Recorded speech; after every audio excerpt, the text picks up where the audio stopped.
Well, good evening, good evening, good evening, good evening, good evening, and good evening, everybody. Welcome to another episode of Real Men Being Men. Welcome to another episode of Real Men Being Men. Got a great broadcast lineup for you this evening, as I hope and I pray that we always do. I'm not important, just a question asker. My name is Raheem Aljamain out of Atlanta, Georgia. Some will say I'm on the other side of Atlanta, Georgia. We outside of Atlanta, Georgia, but right here in Atlanta, Georgia, all the same. And like I say, I'm not important, but we got somebody here that is very important. This is my brother from another mother, but we got the same father.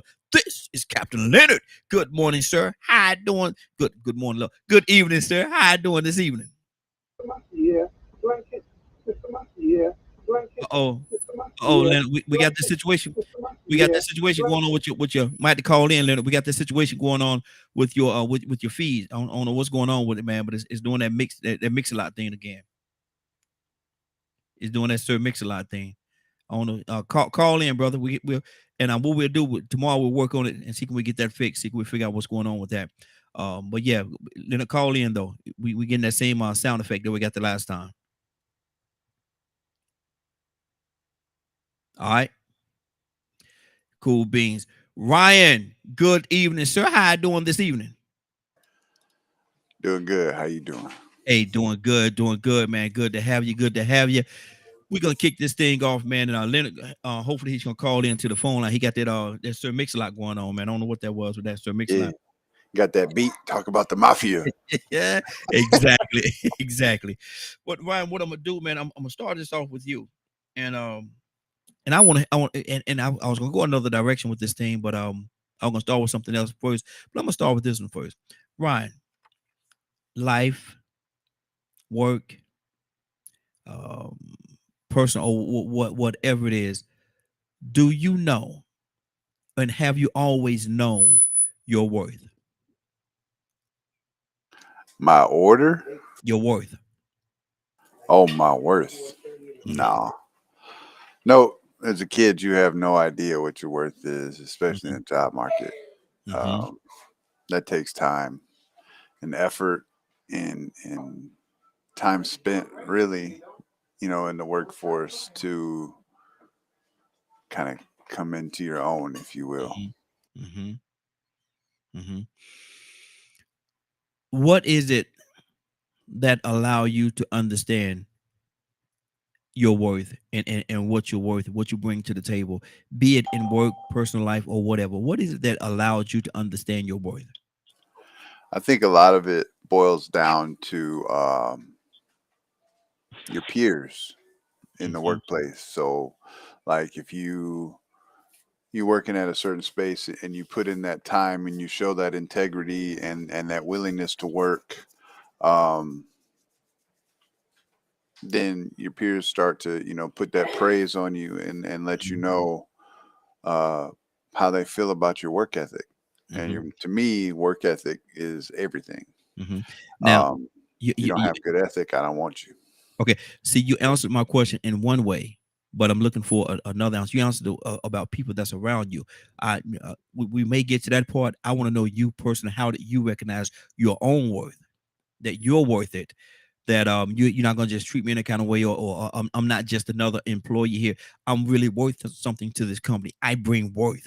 How did you realize that you're about your worth, not how other people found worthiness in you, but in yourself? Well, it's hand in hand Okay. because you may think you're doing good, but without that Lord. constructive Yeah. criticism, you know what I'm saying? You're not really understanding if you are or not. So Mm-hmm. once you start get that constructive criticism going, then it starts to build up your esteem, and then you have more of a love for what you're doing. So you Mm-hmm. start putting more into it, and as you become more successful in whatever avenue that is, it kind of pops in your head. Man, I'm really good at this. I think Mm-hmm. I should keep going. You know I what I got mean? I got some here. That I got some here type of situation. Captain Leonard, What's up, Raheem? there you go. There you go. Good evening. So how you doing this evening? I'm doing fine. Good morning, fellas. Good morning. See, you on the same schedule I'm on. See, you on the same schedule I'm on. Talking about good morning. See, you on the same thing I'm on. You know it's 8 o'clock at night. Talking about good morning. Good. I did the same thing earlier, man. So don't feel bad. I did the exact same thing. But let me ask you this question. And we got Rico. Rico will come to you next as well. What was it that made you, Leonard? What made you understand your worth? And the question is, do you know your worth in your personal life, your work life, or relationship, or whatever it is? Do you know your worth? What do you say to that? Always have. Mm-hmm. I was raised that way. So it wasn't never no disconnect. Mm-hmm. You know, that's not easily misled or follow anybody saying anything. Mm-hmm. I have always believed what I have to say is just as important what anyone else has to say. Mm-hmm. And no one's better than me. Yeah. Yeah. Now, have you always felt that way? Or what is it that Yeah. make that turn that switch on to make you feel that way? And pretty much at what age? I was taught that way as a child. Okay. Good. Good. Yeah. Mm-hmm. So there was never no disconnect as it relates to that. Mm-hmm. You know, I find it odd that some people, it's such a huge part of the culture now. Mm-hmm. From that, like everybody, I guess, is discovering themselves. I think women are the biggest at that type of thing. Mm-hmm. At discovering themselves. They really, yeah, folks is really pimping that brand. Mm-hmm. Wow. Mm-hmm. Yeah.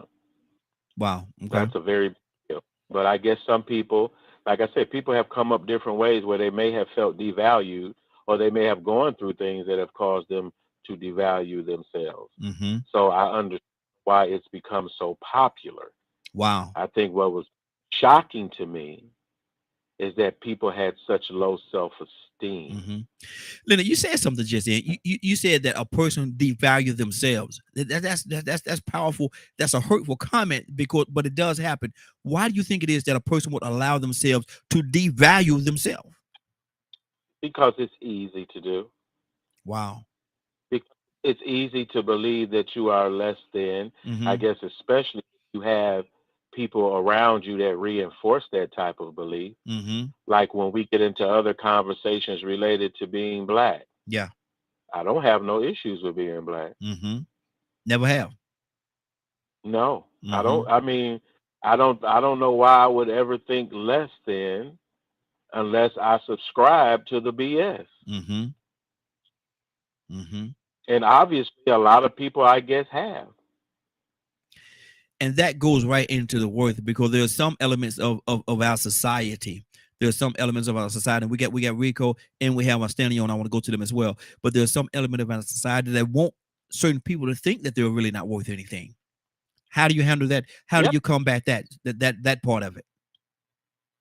Well, it wasn't a combat. I believe in me. Mm-hmm. I am a responsible individual. I believed I was raised well, just as, for the people around me, but we were not taught to think of ourselves this way. Mm-hmm. And I'm so glad that I'm around those type of people. Mm-hmm. So if you, I'm gonna ask you this question, then we're gonna go to Rico, then we're gonna go to Stanley. If you find somebody in your camp that don't have that mindset, what happens to that individual? Well, it depends. Mm-hmm. If you want to change, we can probably kick it. Mm-hmm. But if not, I won't have anything to do with you. Wow. That's good. That's good. Okay. Stay right there, brother. Let me go to Rico. Rico, good evening, sir. How you doing this evening? I can't complain, man. How y'all doing? Can you hear me? Yes, sir, man. Look here. Boy, you came through on 100 today. Boy, you came in on 100. Energy level is good, man. Look at, yes, sir. We can hear you. What you mean? I thought I sound normal. No, man. You came in at 100 miles an hour, man. You came in like I thought it was normal, man. No, that's good. Keep it like that. Don't change it. That's good. Oh yeah, man. When I'm on one, I be on one, man. I'm a little accelerated right now. I see. But asking this question, Rico, and I want to hear your heart on this, man. How did you get to yourself? Before I even go there, do you feel worthy? Do you feel worthy? And have you always felt that way, or what made you get to the point where you could feel worthy of, regardless of whatever situation you're in? What do you say to that, Rico? Yeah, I feel worthy just out of my God-given right as a human. Mm-hmm. You know what I'm saying? I feel worthy and value. You know, I mean, this experience, this life experience is special in itself. So I feel special enough to even be able to experience it. Mm-hmm. And I value it so much to the point to where not only do I respect mine, but I respect everybody else's. Mm-hmm. And I respect mine to an extent to where I might respect it to a flaw as far as my principles go and my emotions.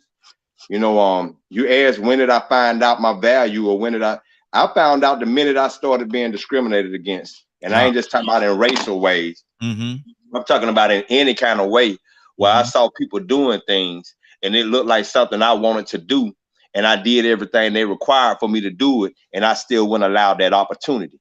Mm-hmm. You know, if I was courteous, you know, you always told, if you're nice to people, they'll be nice to you and this and that. And, you know, if you share with people, it's nice to share to people and this and that. And I can remember when I was young, man, I don't like being singled out.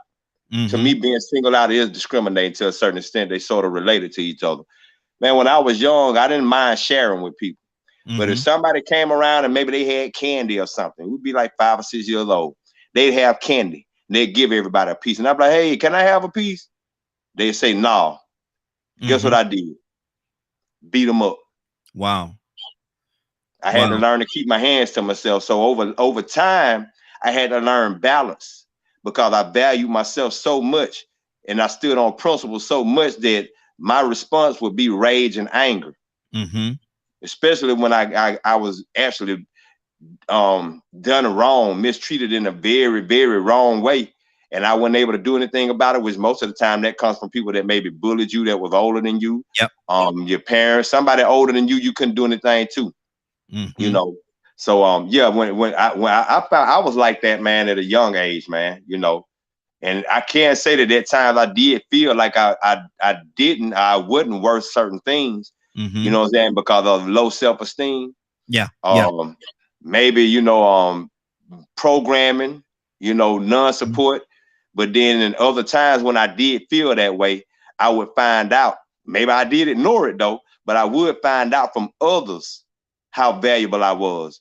Maybe due to the advice or the request. Hey, will you play saxophone at my wedding? Hey, how you do that, Rico? How you do this? You start realizing, how you get them numbers on that machine like that? I ain't never seen nobody run all 3 of them machines at the same time. What's your process? How you make this job look so easy? How you make this work look so? How you make straight A's all the time and you don't even study? So, you know, that's when you start realizing, okay, it is some value that I have, because people trying to figure out how I'm maneuvering, how I'm doing my thing. Well, I'm just doing it to fit me, because it makes me feel good, because it benefits me. Other people see how beneficial it is. I don't even realize it's that big a deal to them. I just know in my case, it's valuable to me. It benefits me. That's good. That's good. That's good. We got a lot we're gonna talk about on this topic before we move on to the next one. Stanley, good evening, sir. How you doing this evening? Doing good, sir. How you doing? Hey, doing well. I sent the link to you. They must send an email. I was looking for it to come to the phone, so I just jumped on the regular number. Oh, okay, good. Let me ask you this: then, how did you know that you were worthy? That you was worthy? Have you always felt that way, or what is it that took you to the point where hold on, I'm more valuable than what y'all are, than the way you all are treating me. I'm worth more than that. What is it? Do you feel worthy?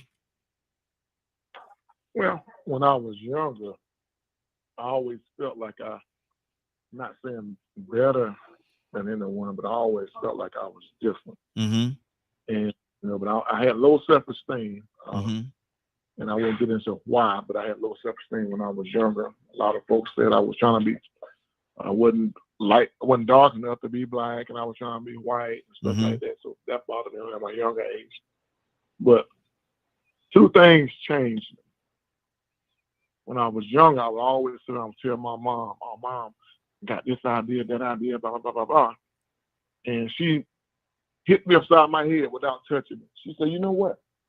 She said, "We have conversations." She said, "You do a lot of talking about what you can do and going to do, but just do it. You have a lot of good ideas, but you never follow. Yeah. And bro, that hit me upside the head like a brick. Mm-hmm. And that's when I really took off and started trying to do different things to let people know that I'm here. Mm-hmm. And I was at a conference in Macon, Georgia, about 10 years ago. There's this one story. The lady told me, she said, she asked me, I said, who are you? I said, I'm Stanley Smith. I'm from Thomaston, Macon Conference. And she said, okay. She said, I didn't know who you are, but I know you somebody or gonna be somebody. Wow. Wow. And that's another thing that motivated me, bro. So if people get offended and easily hurt, and then you never know what your words are doing to somebody. You could change somebody's life. Yes, with sir. a positive word Yep. or a negative word. Mm-hmm. So a lot of folks put into me and to make me be the person that I am not. I'm not saying I'm better or bigger or anything better than anybody else, but the people that I've been able to meet, break bread with, have conversation with over the last 10 to 15 years, I couldn't have seen that 20 years ago. Mm-hmm. Mm-hmm. I couldn't have seen being in the President Andrew Young and John Lewis, Warnock, Jesse Jackson, what's my boy name? Michael Eric Dyson and all those guys. Mm-hmm. Couldn't see that years ago. Yeah. So a lot of things, as the brother was saying earlier, a lot of things are self-imposed. Or sometimes you could put some negativity in somebody's head, and to be 50 years later, it's still there. Yeah. Living rent-free. Some people don't have. That's right. That's right. Mm-hmm. Exactly. Exactly. And let me go to Ryan, because that's powerful what he said, man. Because a lot of times what happened is a person's words and the verbiage that they use can either build you up or break you down. How do you separate? How do you get yourself in a situation where, okay, this is a negative type individual. Every time I talk to them, it's like they sucking that energy and life out of me with all this negativity. How do you separate yourself from that person and gravitate more towards the positive type people? I mean, you just listen to what people saying, you know what I mean? And they were talking that mess and it make you feel some kind of way. Well, guess what? You should probably not hang around with that person. It's as funny as it sounds, like it's not one of those things that's hard to do. To remove yourself from individuals that are not of like mind or always involved in something that you shouldn't be in. Unless you have a problem picking up social cues, it shouldn't be a big deal. And I agree with you 100%, 99%. But the reason why I say 99% because I know I've seen people that have stayed in very abusive relationships, man. And they stayed longer than what some of them even died in those relationships. And they have even died in those relationships, man. And so my question is, what give one person the strength to walk away, and what makes another person stay in that till they die? I think self-control is one of those things. Your upbringing, like Leonard, he talked about having a good upbringing. Me, on the other hand, I really didn't, for the most part. Like, I had little things here and there from my grandfather, right? But for the most part, I was thugging it up, being stupid, just like, all the other people that was around me. And that was just because, I had been called so many different things. Wow. Outside of my name by my stepfather and sometimes even my mother, that it make you feel like you don't have no self-worth, that you belong with those people.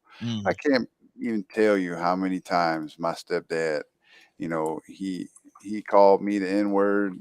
My mother called me the N-word, and I'm just like, hey, yo, this is a foul derogatory term. Why are you even you know what I'm saying? So you're supposed to be my mom. And then, with the circumstances that happened to me, with her standing right there while this man's beating on me and not doing anything about it, like that demeans you. It lowers your self-esteem. It destroys your soul after a while. And somehow I managed to overcome that and become the person I am today. and do it without harboring hatred for Mhm. individuals, which is what makes me most happy, because I could have very easily become the one type of person that is part of the problem. You know what I Mhm. mean? Wow. Wow. I think it just it takes a special kind of person um, sometimes, and the ability to see beyond your negative circumstance to become that good positive person. Wow. That's good. That's good. And it does it takes a lot. It takes a lot on the inside, but and it's hard. And there was a very difficult question. What is that's in one person that would allow them to walk away when the next person won't, man? There's, it's You that's tough. can't pinpoint it Yeah, sometimes. yeah, yeah. It's very difficult. It's very difficult. Badger, good. I was gonna say good morning, good afternoon, good evening, sir. How you doing this evening? Good afternoon. Sorry I'm late. Good deal. Good to have you, brother. We asked no question, Badger. How do you know, or at what point in your life did you realize your worth and that you were worthy, be it in work, relationships, community, or whatever it is? How did you know you was worthy? I don't Mm-hmm. I don't think. Um I it's for me it's a work in progress.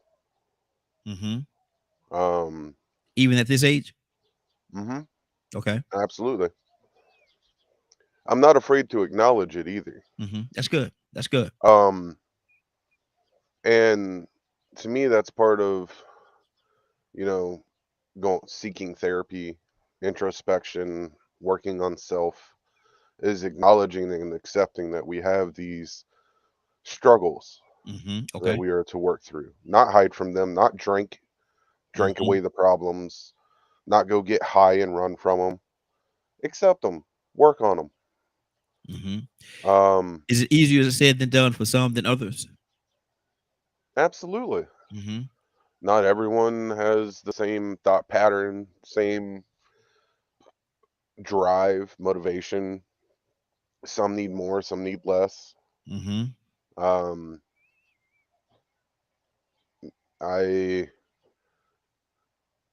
it's but it's also a feeling I don't ever want to forget Mm-hmm. because go Yeah, ahead. go ahead. No, no, no. I was going to ask you, why do you say you don't want to forget? I think you're about to answer the question I was going to ask. Go ahead. Yeah, I'm weighing words. Sorry. Mm-hmm. You know I speak slow. Mm-hmm. Um, that is one thing I don't want anyone around me to feel. Mm-hmm. Um, feeling worthless, to me is very borderline spiritual death in my terminology. Mm-hmm. Okay. Um, it can be a deciding factor in many things. Um, of just deciding to wanting to wake up in the morning. Mm-hmm. You know, it can depression, anxiety, all kinds of things like that. Um,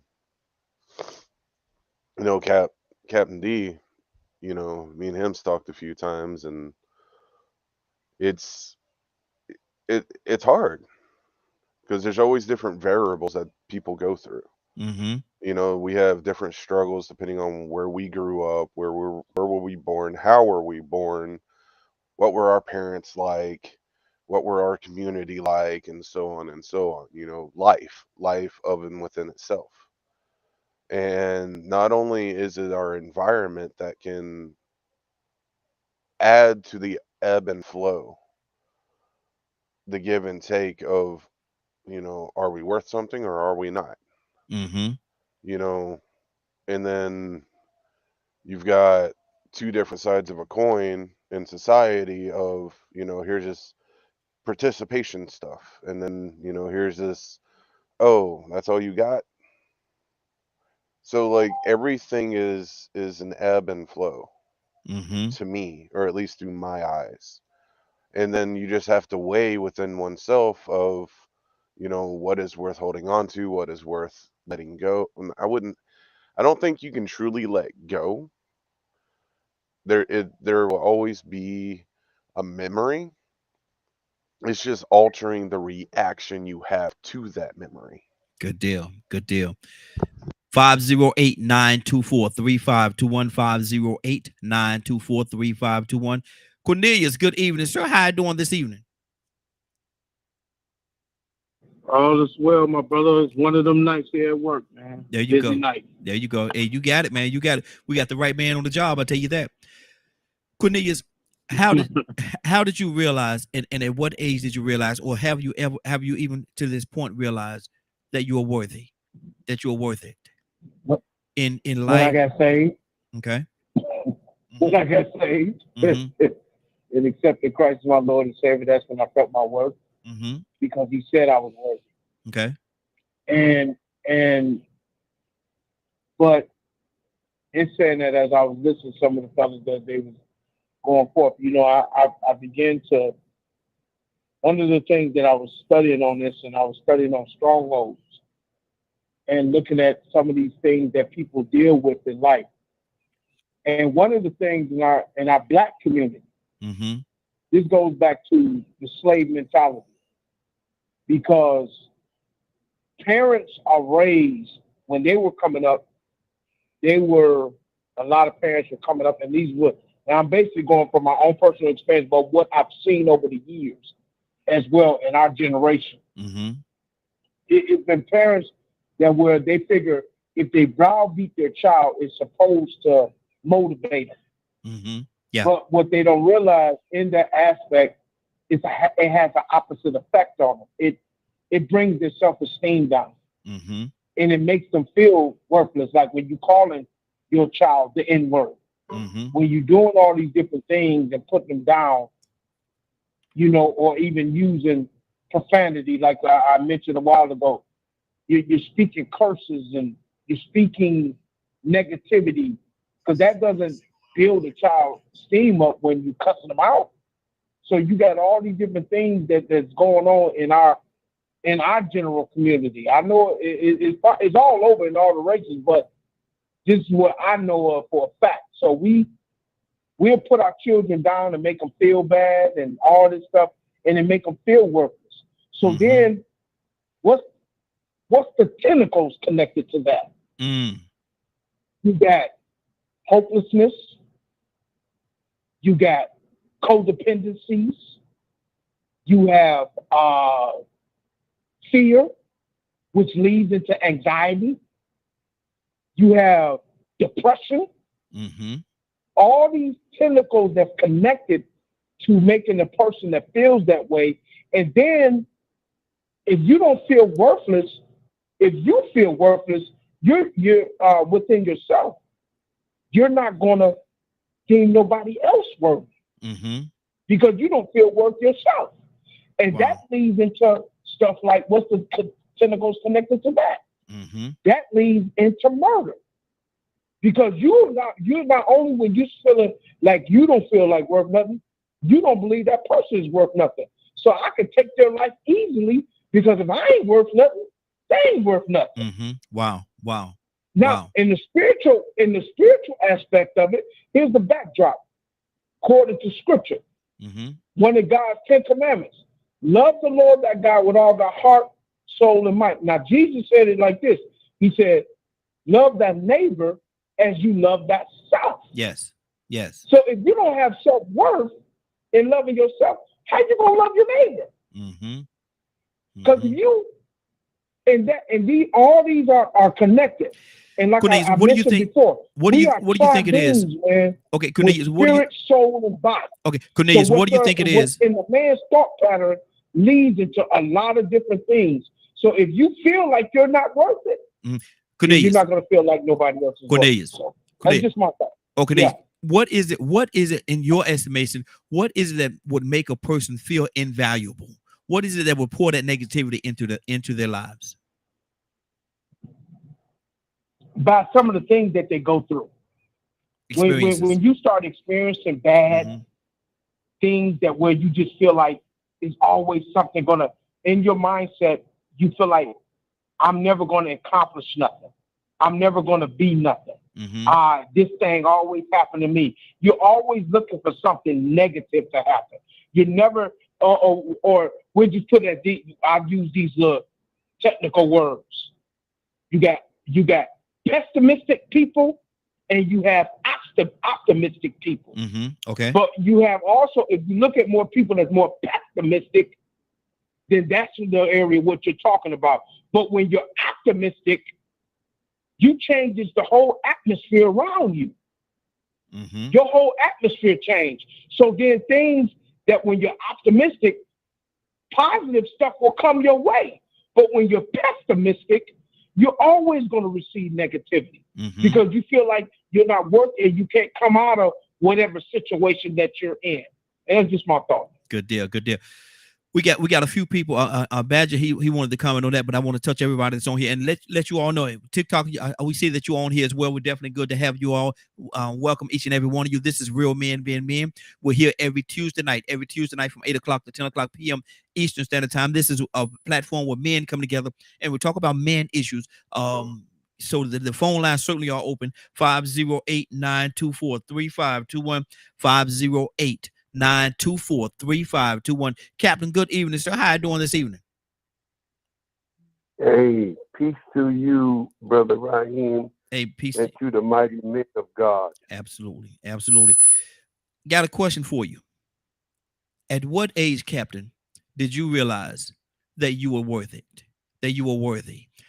Be it in your personal, emotional life, work life, relationship, whatever. But at what age did Captain realize, you know what? I'm worthy. I'm worthy. At what age, sir? Well, you may find this as a shock. I don't believe I'm worthy. Wow. I think that is something that God has assigned to me. You know, and I'm being honest with you, brother. I had experienced something, as I told you, yes, a couple of weeks ago, that I flatlined, and I was without my heartbeat stopped for 6 minutes. But God found me worthy. Come on. That He would give me life again. I didn't think I was worthy out of all the people that I believe was worthy to see a second chance. But, you know, the name Muhammad means worthy of praise and praise much.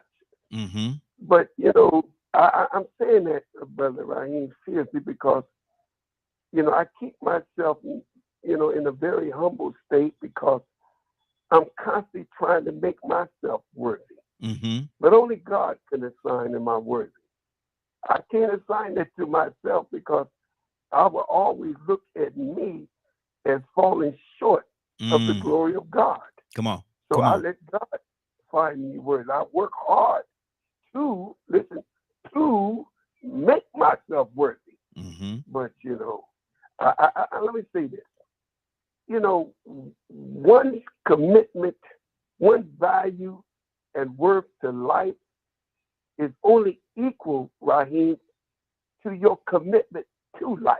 I'm going to say that again. One's worth, value to life is only as equal to one's commitment to life. What makes us valuable is our commitment to life. Yes. Yes. If we are not respecting life that God has given us, then we have no value. So if we respect life, then I respect you, who also represent life.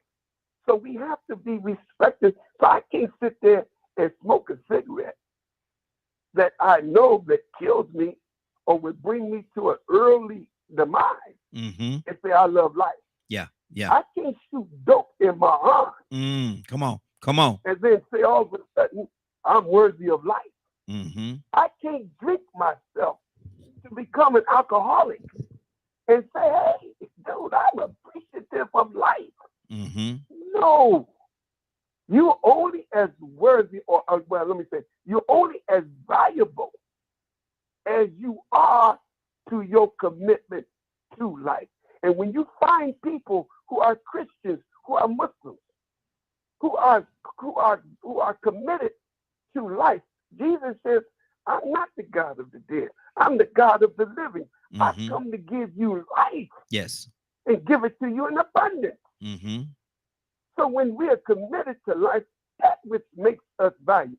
So I try to make myself worthy, but I can't do that eating all hours of the night. I looked at myself the other day.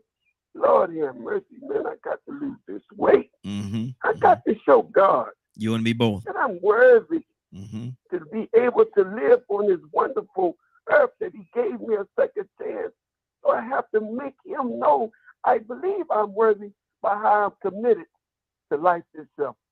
As we say back in the Morning Glow, that's what's on my heart right now. Yes, sir. Yes, sir. Let me go to Rico. Rico, I saw you not in approval. What's on your heart, brother? Oh, I agree with everything you said. I mean, you know, I think that's the thing that made me feel like I was worthy. I was valuable. I mean, you know, getting up every morning and realizing that I'm seeing another day of this experience. You know, that to me, you know, having that opportunity once again makes me feel like I'm worthy, you know. And so man, you know, you asked the question. You asked about how was it the people that lose hope, I guess. You know, how did you phrase that? Oh man, you know, I asked a lot of questions on that question. I think the part that you're talking about is how can a person make themselves or get in a situation or position in their life where they feel that they're not worthy. They feel like they're not worth anything. They lose their value. Right. And what does it take to not have that? Exactly. And the thing is, you know, it's complete, absolute positivity. You got to have positive reinforcement, a positive environment, positive experiences. You got to, you know, you got to have good outcomes. You know, like what Cornelius was saying earlier about, you know, how can somebody lose despair? How can somebody, you know, get to the point of where they lose it? Well, if you don't understand positivity a lot, all you see is a lot of negativity and chaos, then, you know, you might have that pessimistic mind point. There is a way, you know, you have some people that are special and they still have something deeper inside of them, that value that Captain was just speaking of. The one at the very beginning that sees the negativity and understands the logic, and they say, you know what, I've never drank a day in my life. I've never smoked a cigarette a day in my life. I waited to have sex when I got married. Some people did that, came from the worst environments, but they didn't get tempted. They didn't fall weak to the flesh because they really did still find a value in themselves. But, you know, I'm going to tell you my experience, man, in a very short form. My mother chose my abusive stepfather over me. And if people knew the extent of that physical abuse and that mental abuse, you know, you would understand how when you are doing the right things and the things you're supposed to do, and you don't get recognized or rewarded for it, or you still get the wrong or the negative side of things, you can feel like, well, what's the use? And so I had a friend hit me earlier, man. It's crazy that we're talking about this. She said she was in the grocery store. And she was standing behind this woman, and she heard this woman say she was frustrated with her son. She heard this woman say, I'll be glad when somebody take him out of here or they go and lock him up for good. I'm tired of dealing with him. And I said, she said this about her son. She said, yeah. I said, well, if that was my friend, I would tell my friend that me and you, we can't communicate no more. It's a wrap. Because I'm thinking to myself, first off, if she even had the thought to come to her mind that she wished somebody would kill her son, something ain't right. I don't care how bad he is, something ain't right. On top of it, to even say it aloud, to say well other people could hear this, I'll be glad when somebody kill him. Or they lock him up for good. Now, it may be a situation where he's like a Jeffrey Dahmer or something like that. Maybe I could understand that, you know, but at some point in time, I still think that I can only imagine what he heard when he was younger. If she was able to say that out loud in public for other people to hear, imagine what she said to him at such a young age that has him out here acting like he just don't care. He had to have a very negative environment. So, I mean, you know, when you go through a lot of bad experiences, man, like Cornelius said, and you never see any good experiences, it's really hard to remain confident, because to absolutely stay out of that, you have to be confident. You know, you have to be positive. You have to be willing to be you have to be resilient, and in that resilience, be willing to understand that if you fail, it's not the end of the world. Rico, how does one get that positive that we're speaking of right now? How does one get that in such a negative environment? Because that's his mother. That's that's his go-to. That's that softness that he needs when the world is bearing down on him, man. That's his mother. That's Mama do. When everything's that's when you that unicorn. Yeah. That's when you the unicorn, man. That's when it takes something. That's when you got a better connection with the higher power then. Because I'm gonna be honest with you, man. I had my grandmama. Yeah, me too. Ryan had his grandfather. Yeah. You had your grandmother. You know what I'm saying? Yeah. Man, if it wasn't for those small pieces of positivity and positive reinforcement over and over, and a little bit of protection. Because look, if the person that brought you in this world will not protect you from a bully and watch you get bullied and turn their head, if the people that's supposed to protect you, man, it's easy to understand. Well, you know, what's the use? I know I'm getting long with it, man, but if y'all ever check out on ID channel, it's a show that comes on about people that survive different incidents, and I bring up Michelle Blair all the time. This woman from Detroit that killed her 2 children and had them in the freezer. And one of her daughters, the surviving daughter, gave an interview, and she spoke on how every day she woke up, she thought that this would be the day that she would die. This would be her last day. She just was resolved to feel like, hey, I'm gonna end up in that freezer with my brother and sister one day. Because no matter what happened before then, all the people that were supposed to help keep her and protect her from her mama didn't protect them children. Can you imagine having we got to pull some more people into the conversation, Rico? I love what you said. Stay right there, because we're gonna come back to that. But Badger, can you imagine having to live in that hell? Excuse my, but to live in that hell of every day you wake up, is this the day that she's gonna take me out and I'm gonna be in that freezer? Can you imagine living in that, man? Come on, Badger. Ooh, I wish you wouldn't have come to me with that. Or can you imagine being positive? Yeah. Or trying to be. Go ahead, Badger. Come on. I'm trying to stay collected. Yeah, I don't have to imagine it though. Wow. There's parts of my childhood I will not talk about on this show. So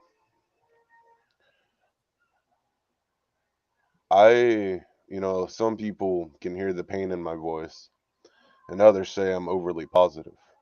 I also said I don't think I have any self-worth. Here's the thing, though. One of my strongest tools that I use is all of those experiences have gave me tools, which has turned into empathy. To be a servant for community. And that I swore at a young age I would never make someone feel like I have. I would never put someone in that any of those situations I was put in.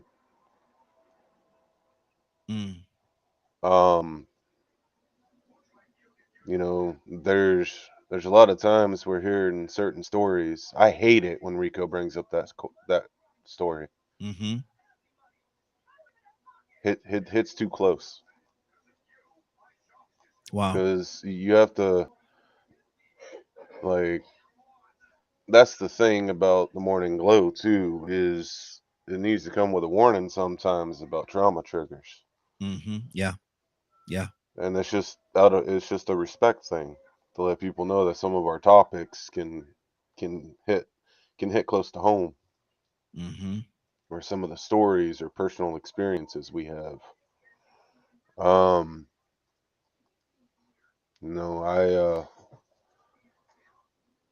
Trying to figure out how to say this with my kids listening. I have to be reserved on what I say.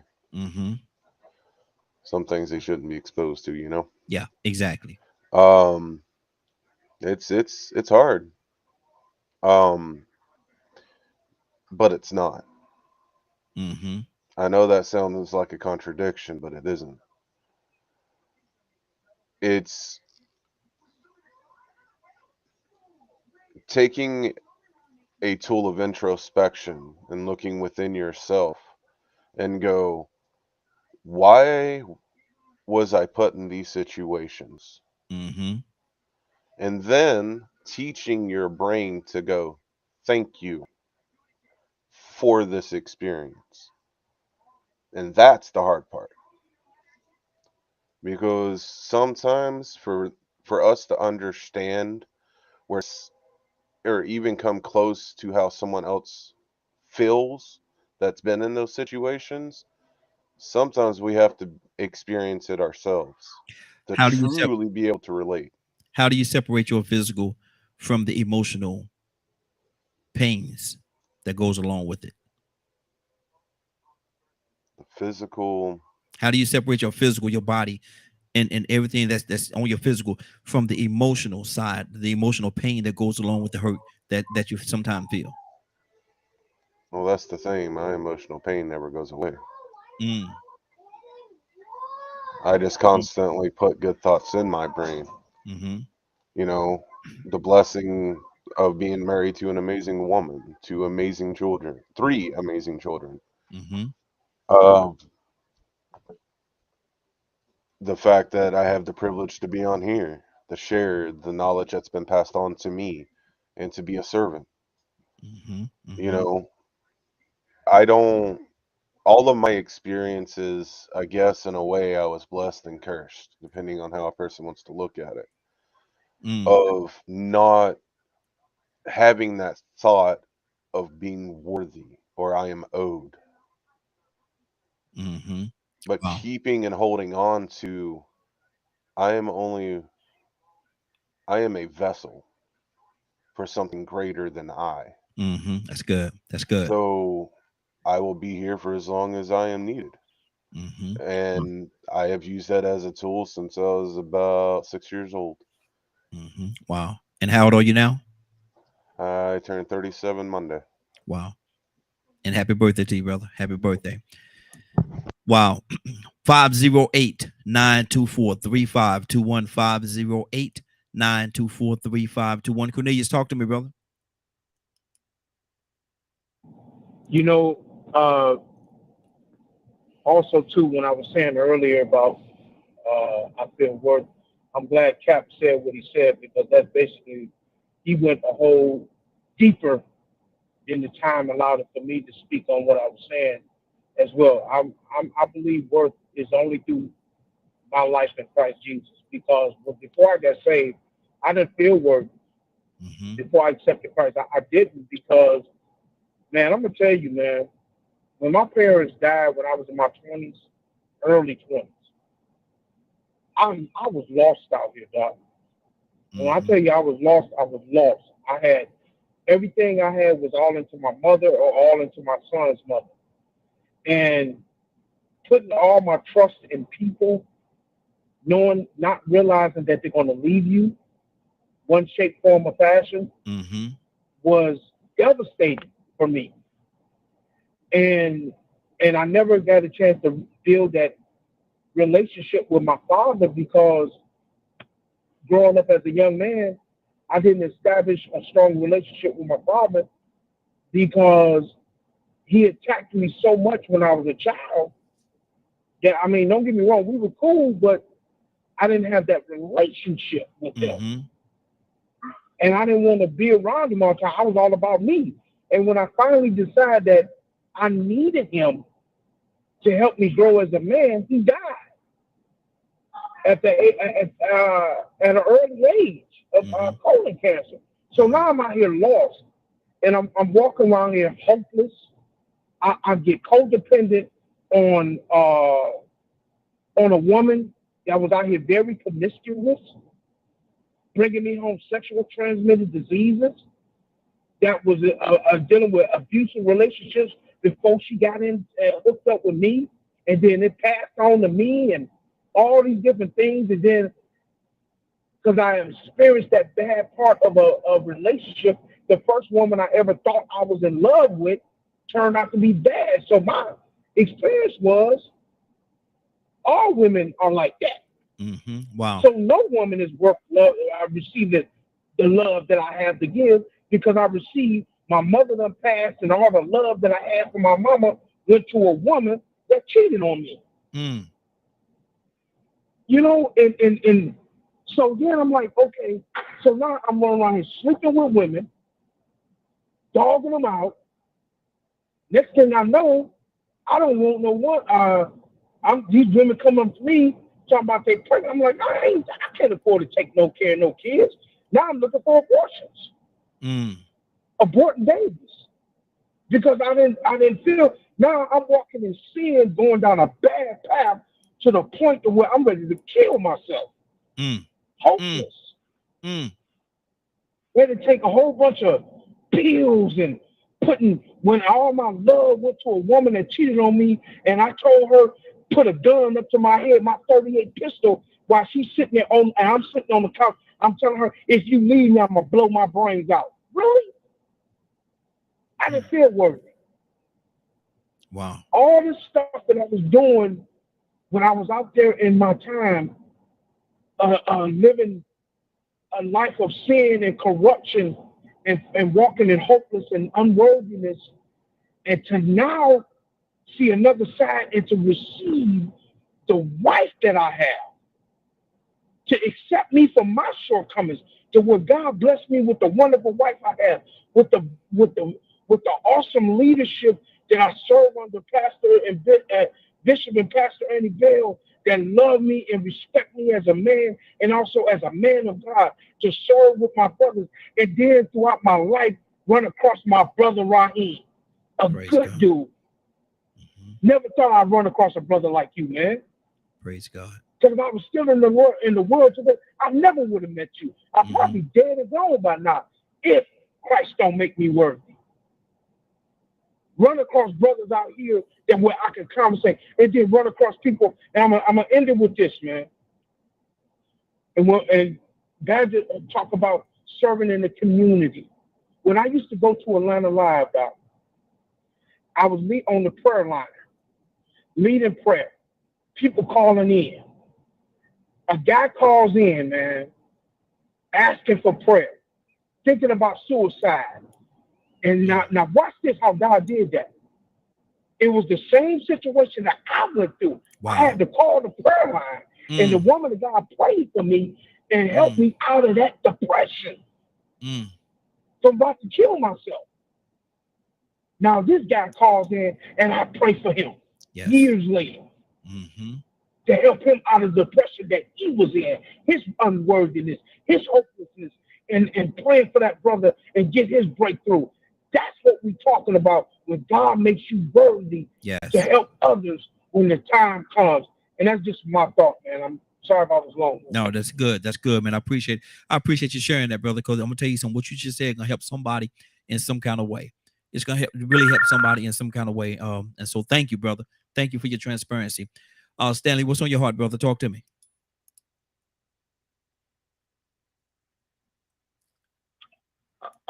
I'm on the other line right here. I'm just listening in, bro. Okay, good deal. Ryan, talk to me, brother.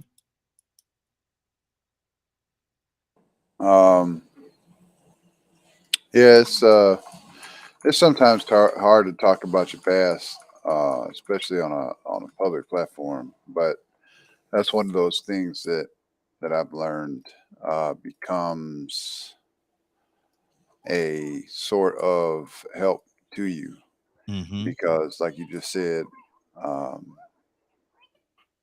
somebody's going to hear what he just said, and it's going to help them. Yes. And so that's what having over time I've learned that's what having a testimony is all about. If you can't share it, you're basically not going to benefit. Nobody else is going to benefit from what you've gone through. Your testimony is there to help other people. So and if you're holding it back. So basically, if you don't share it, and I don't mean to cut you off, brother, and I love what you're saying. If you don't share it, it's going to die with you. That's correct. Mhm. It's kind of like saving up all your money and never spending anything for your entire life. When you die, you can't take it with you. Yeah, exactly. So,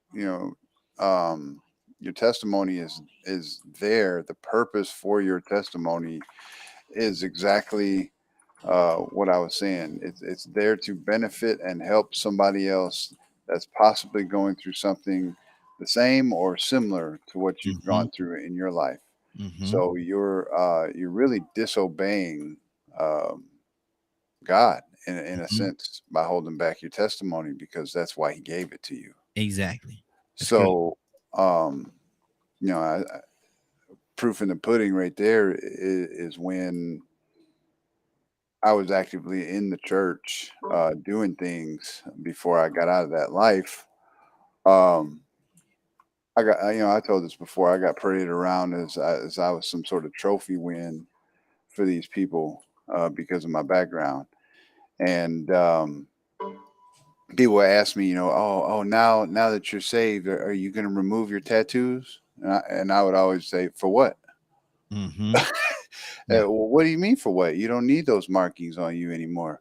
You don't determine what I need on my Mhm. body because Yeah. this could help somebody else. Mhm. This is my story, not yours. Mhm. So, just if you're out there listening and you're having problems and you need somebody to talk to, I may look unapproachable to a lot of people because I got a Mhm. bald head and I'm covered in ink from my fingertips all the way up. You never disregard somebody for what they look like. They can help you Exactly. in ways you possibly couldn't imagine Mhm. otherwise. Absolutely. And just hear them out. Mhm. That's good. That's good. Leonard, talk to me. Then Cap, coming to you. Well, I'm sort of just listening to certain things because I don't consider my upbringing and things like that eventful, Mhm. and it seems like in the blink of an eye they were over. Mhm. So and being a person that really does not hold on to the past anyway. Like I tell people, I'm sure I've had rotten times, Mhm. but I'm trying to get rid of those things. I don't dwell in them enough. I don't want to remember. You say some people identify with certain smells and everything and all of this. I try to get beyond that. Mhm. I don't. I've had rotten times, but Leonard, they never take priority over today. is it a struggle sometimes to bear through it? Is it a struggle? Not really for me Okay. because I practice. Mhm. I've always practiced it. So it's a lot easier for me to get over things. I Mhm. mean, almost like immediately. If things don't contribute to my well-being Mhm. and things of that nature, I don't dwell on them. Yeah. I don't give them no more time than they deserve. Mhm. Mhm. So, some days are maybe days where I'm not feeling as like going out and all these types of things. I monitor when I'm not having the best day. Um, so I don't get involved with people on certain days. I used to have this one thing about Mondays. Mhm. And I remember back in the day when I was in corporate America, I would always take Mondays off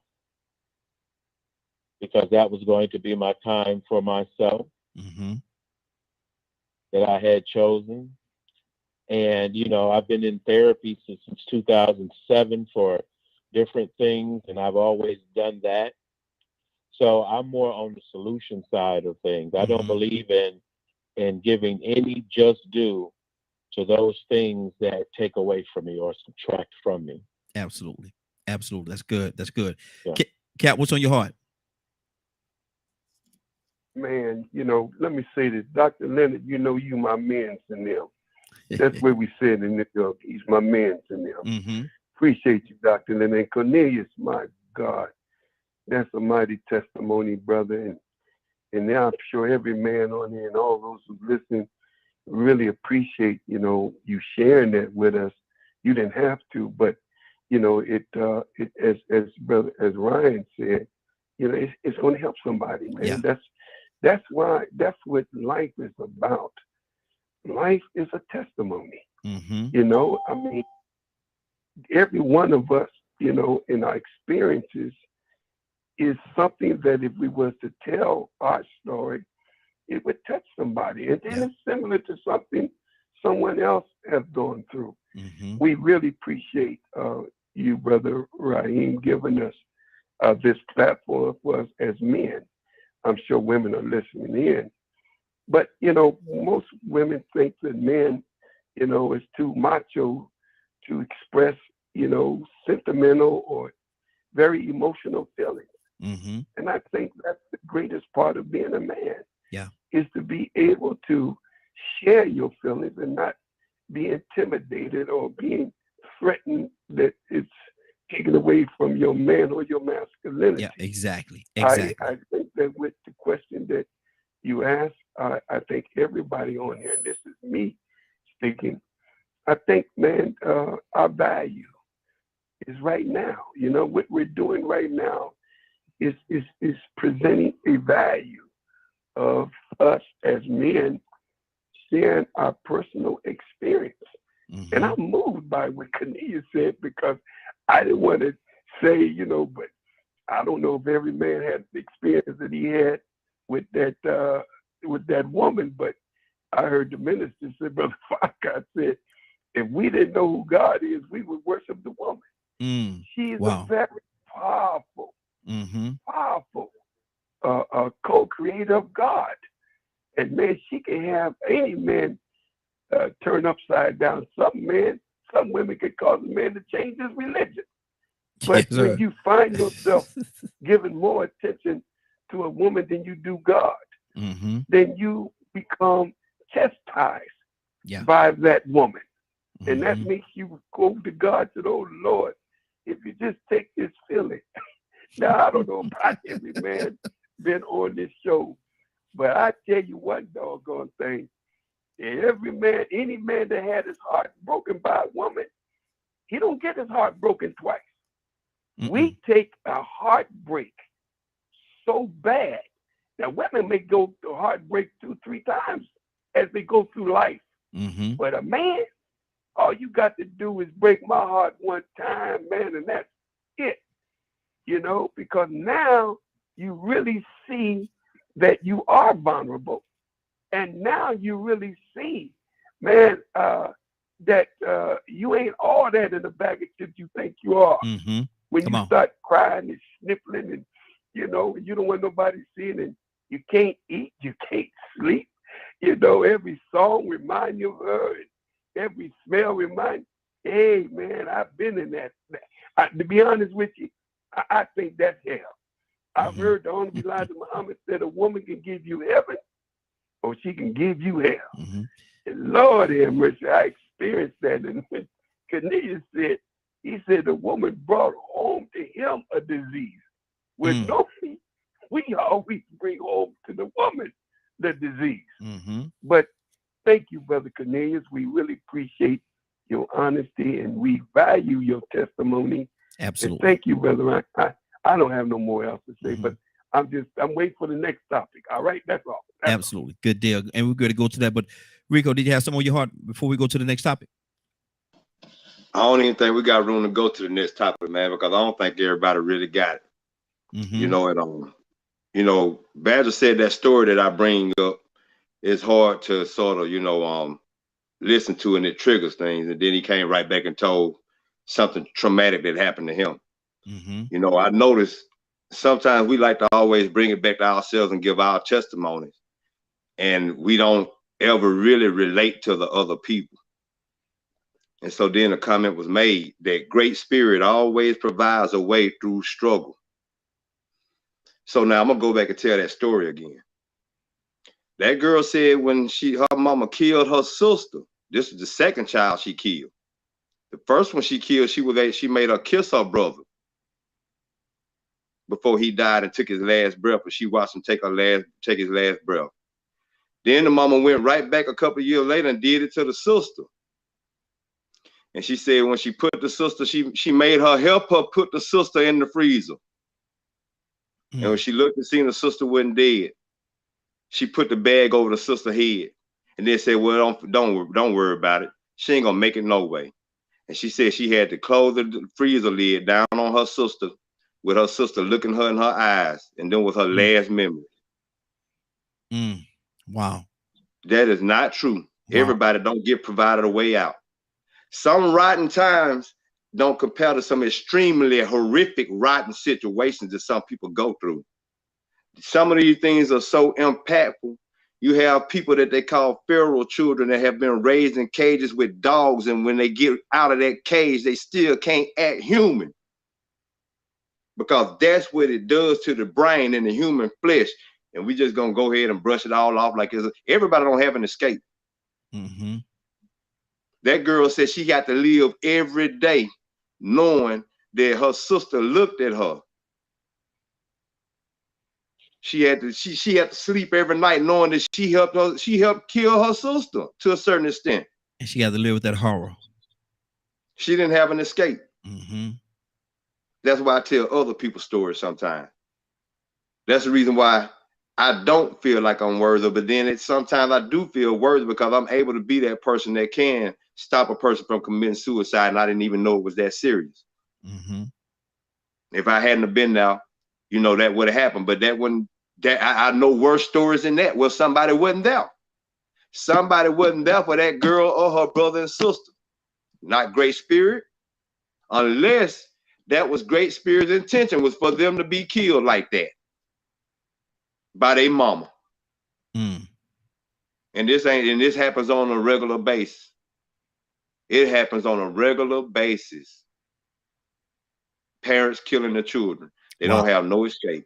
Wow. Badger, you said you wanted to respond?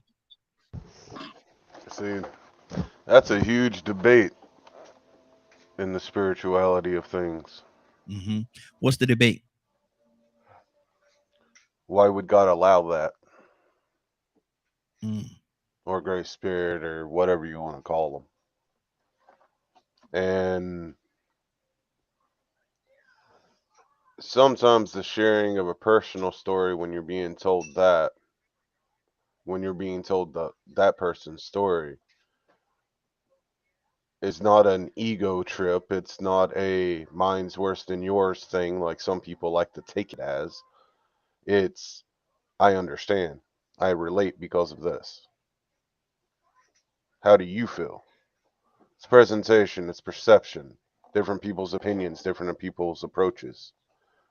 We are not God. We do not know what God's plan is. The best we can do is learn from these situations. And they're horrific. It's painful. It's rough and wild. There are some things that people have experienced that you absolutely wouldn't even wish on your worst enemy.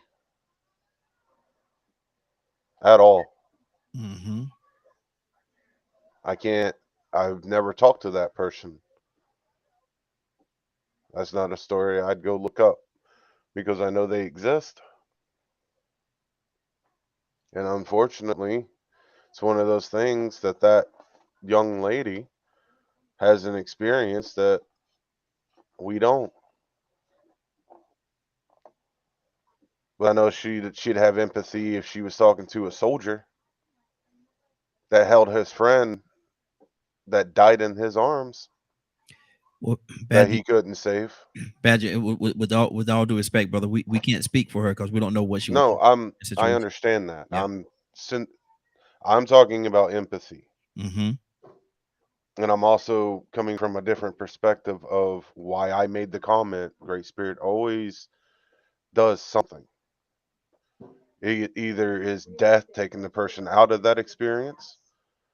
We don't know, because we are not God. We cannot say why that situation was allowed to happen.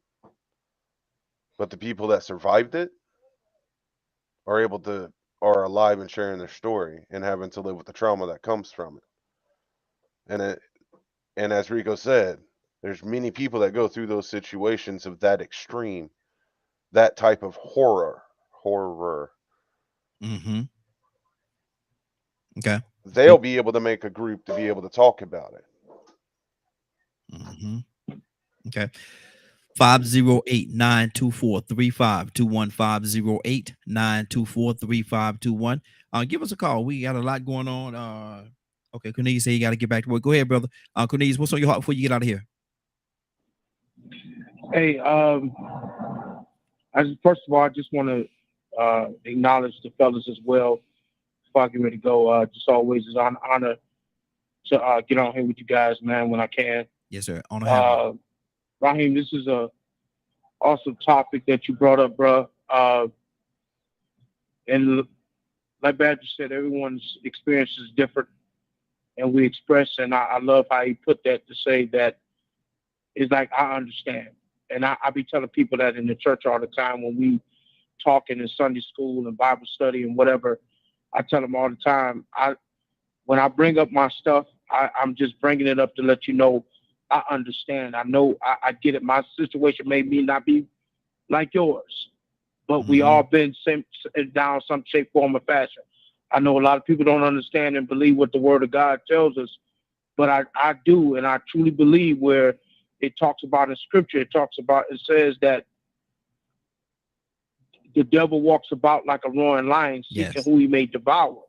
But it also goes on to say that the same things that are accomplished on our brothering is the same thing. We all go through some shape, form, or fashion. Everybody's going to go through something. But what I've learned in this life, that whatever it is, God is ultimately in control. We may not even know the full understanding why some of these people go through what they go through. And that's why I read the Bible, because I've had that same question. God, why would you allow bad things to happen to good people?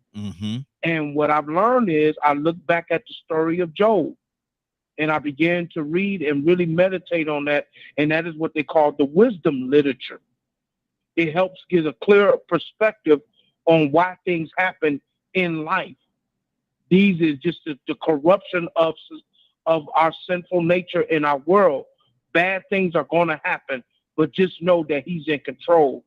And that's where we have to look at it, so that we can understand within ourselves.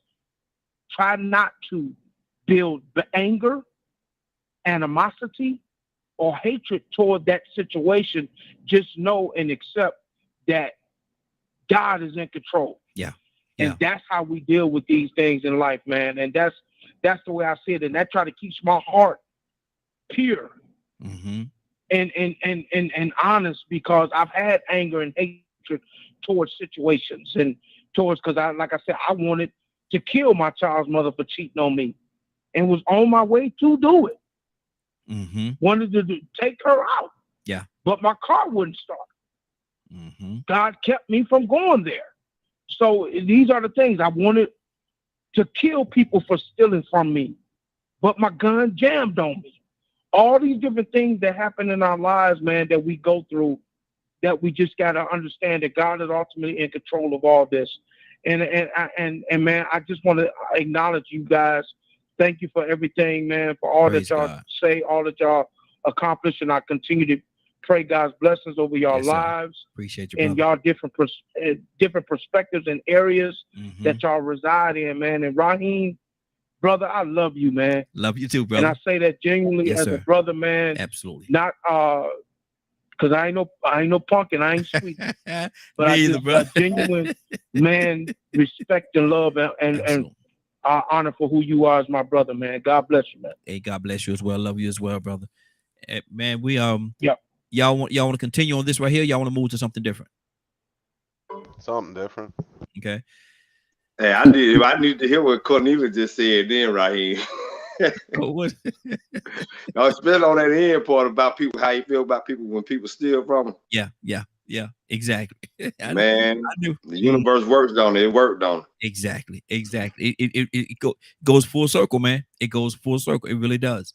And that's the beauty of it all. It really goes full circle. Rico, in this day and time, everybody with AI and all the other stuff that's going on, has technology become dangerous?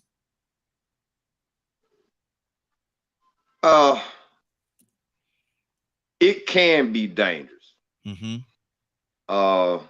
It can be too addictive or too I'm gonna say people can depend on it too much. Mm-hmm. How about that? Mm-hmm. And that can be very dangerous when people depend on certain technology too much to the point to where they forget the practical or basic way to be able to do certain things.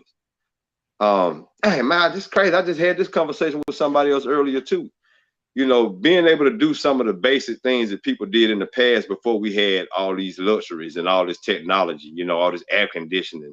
You know, we were able to put up with certain environments and make the best out of it and be comfortable. Mm-hmm. You know, so many different environments, man. You know what I'm saying? If you think about not just with the environment that slaves had to live in, but just the environment that people had to live in back then, period.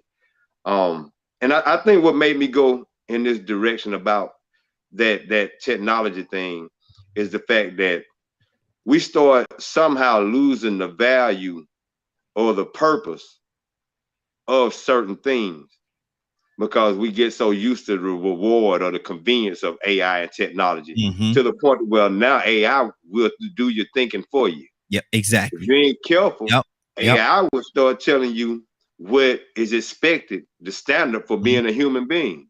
Mm-hmm. And if AI starts telling you what the standard is, then AI might start deciding how to handle those people that don't live up to that standard. Mm-hmm.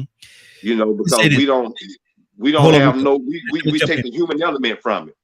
Let me jump in 1 second. I want you to finish your thought. I certainly do. But to your point, Leonard said something on here a few years ago. On the morning, it had to be 3 or 4 years ago.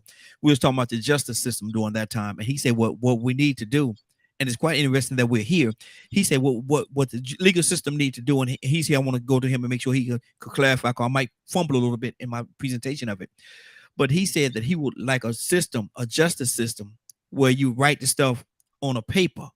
Write it on a paper, put it on some kind of paper, and put it inside a machine where you don't on a computer where you don't have like color and all that stuff on it. Just put it inside the computer and let the computer say, look, well, with this crime, this is what you get. This crime, this is what you get. And so that way it won't be a difference because the system, the way the system is set up right now, crack cocaine, the same amount of crack cocaine, same amount of powder cocaine, you're gonna get more time with the crack cocaine, with the powder cocaine, when they both are the same, basically the same element. That the results is different that they have on the body. We know all of that. We ain't gotta get too much into that. But he said what I think his point was an equal system across the board, where the computer just say you did this, you did this, you did this. This is what the law says you get. This is what you got to do. How do you feel about that? I think that could happen by using statistics and guidelines without the artificial intelligence, though. Mm-hmm. You see, if the artificial intelligence actually has to start making the judgments itself, if it's thinking for itself, I mean, it's hard to say, if it will stay equal. Mm-hmm. It's hard to determine. I mean, because sooner or later it'll start making its own guidelines. And what's to say that it won't start using other reasoning or other factors to determine guidelines that really don't apply, but somehow it made it apply. I mean, we can always make things connect by 6 degrees of separation. Mm-hmm. Artificial intelligence might do the same thing, like with guilt by association. We can associate a lot of things and start assuming just with this computer that we got. And this ain't artificial intelligence. This is the direct intelligence from the creator. So imagine what an artificial intelligence that man created, flawed man created, imagine how that intelligence may assume, because you take the heart from it. You take circumstances from it. You know what I'm saying? Because sometimes circumstances do determine whether or not you should do so much time. Absolutely. It might not, artificial intelligence might not determine self-defense. Mm-hmm. Yeah, exactly. Let me go to Leonard. Leonard, is technology it dangerous, brother, in this day and time with AI and all the other things? And please speak on what we just said, because you brought that to the equation quite a few years ago. But before we even get to that, is it dangerous? Yes, it's dangerous. And first of all, I would never use our artificial intelligence for what I mentioned. Mm-hmm. Okay, explain it to us. It's just, here are the facts, that you're putting something into the computer to generate a response. Mm-hmm. Mm-hmm. And a program. man, I hope, like what a lot of Mm-hmm. people are against, I'm for. Mm-hmm. I believe in mandatory sentencing. Okay. Why? Because one, I believe that's the way you keep it honest. Mm-hmm. No one gets a break. No one. Mm-hmm. If you commit this crime, this is the time. It don't matter where you was born, how you was raised, who your mom and them was. The fact that you did this is the reason why you're getting this time. There is no plea bargaining, none of that. Mm-hmm. I believe that a lot of discretion needs to be taken out of situations. So basically, and correct me if I'm wrong, in this system that you're talking about, you don't put a color on the documentation that you're putting in that system. Nope. It's based simply on what you did. Simply on the facts of the matter. Mm-hmm. No one gets to sit and decide whether or not you deserve something or not. That's discretion. Mm-hmm.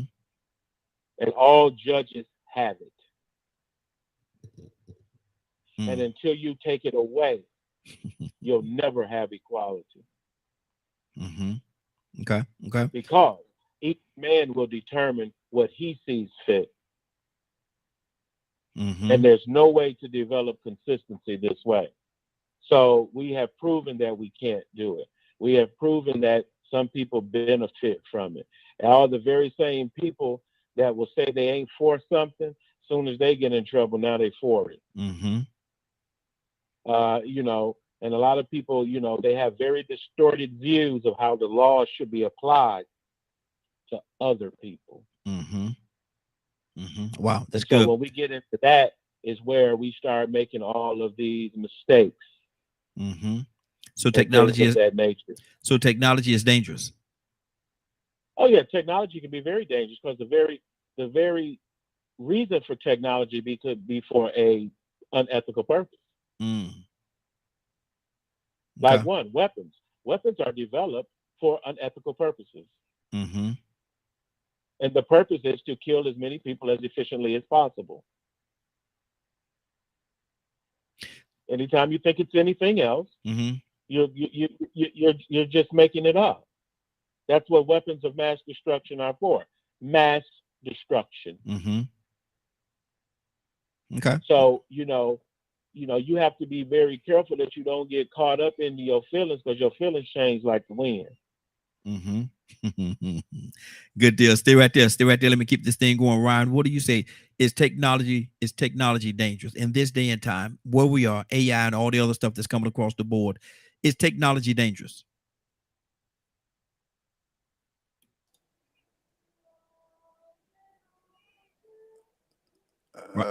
Sorry, my screen was lagging there for a minute. Yeah, technology absolutely dangerous in many facets. Mm-hmm. You can attribute a lot of today's issues to technology. Mm-hmm. Kids running through here, it's bedtime. You're like, uh-oh, he finna get us. Yeah, man. I mean, in some ways it's beneficial, right? I got two phones. Mm-hmm. I got my personal phone and I got my work phone. Mm-hmm. I got this expensive computer here because I like to play games. Mm-hmm. It benefits me in many, many ways. Like, for instance, Sunday I got to fly out to Omaha for work. Mm-hmm. I'm gonna be gone 2 weeks. Good Lord. I'll still be on the show, but okay. Mm-hmm. And I was able to, book when I leave out Sunday, come back Friday, go out Sunday, come back Friday, get my rental car, my hotel, everything like that. It's all right here. Mm-hmm. But yeah, as easy as I can access all of that, I can access things that I ain't got no business accessing, like mm-hmm. OnlyFans or porn, or my kids can get access to that stuff. Mm-hmm. You start messing around on the dark web and get yourself in a whole slew of problems, So, I mean, technology has distanced us as human beings, like not specifically individuals that partake in this show, right? We mm-hmm. actually come together through it. Yeah. But for the most part, most people, what they doing when you see them all day, they're doing this. Mm-hmm. They're on that Facebook, they're on that Yep. TikTok, they're Yep. on that Instagram, and that's not a slap at anybody that's watching tonight through one of those social media platforms. But a lot of people spend so much time on those devices that they forget, like me and Rico do. When we ain't off the show, what we doing? This, talking. Mm-hmm. We picking up that phone, making that personal connection. We got a little more personal connection with our stream family because we sit here looking at each other in the face. We're Mm-hmm. having these real conversations, right? Exactly. But Exactly. a lot of the stuff that you see going on today through this technology is nonsense. Like people, we was talking about today on Morning Glow, people just trying to get validation and clicks, likes, ring my sub bell, Mm-hmm. all of these things that have no worth other than to the person whose money you putting your money in their pocket for Mm-hmm. watching them on a computer screen. Mm-hmm. And I think that there's other security risks. I got Alexas in my house. I got a Ring doorbell, just like most people do at this point. Mm-hmm. But what did that do to me? That opened me up for the government to be looking through my stuff, Yep. tapping in, and there's certain accommodations I will allow them so that I can keep eye on my house. You know what I'm saying? Yep. Yep. There's certain things I leave the door open to a little bit. So when Mhm. I'm away, I can see things going on. But other than that, if I was out in the sticks, I ain't gonna have none of this. Exactly. Exactly. 508-924-3521 508-924-3521. Captain, is technology in this day and time, as advanced as it is it also dangerous? Oh, no question. Technology is only dangerous in the wrong hands. Mm-hmm. We have advanced, and we thank God for technology, but technology in the wrong hands, as we know, is very dangerous. Mm-hmm. If people use technology in a way that would advance their world of fiefdom, their greed, their agenda and desire to dominate and suppress and oppress.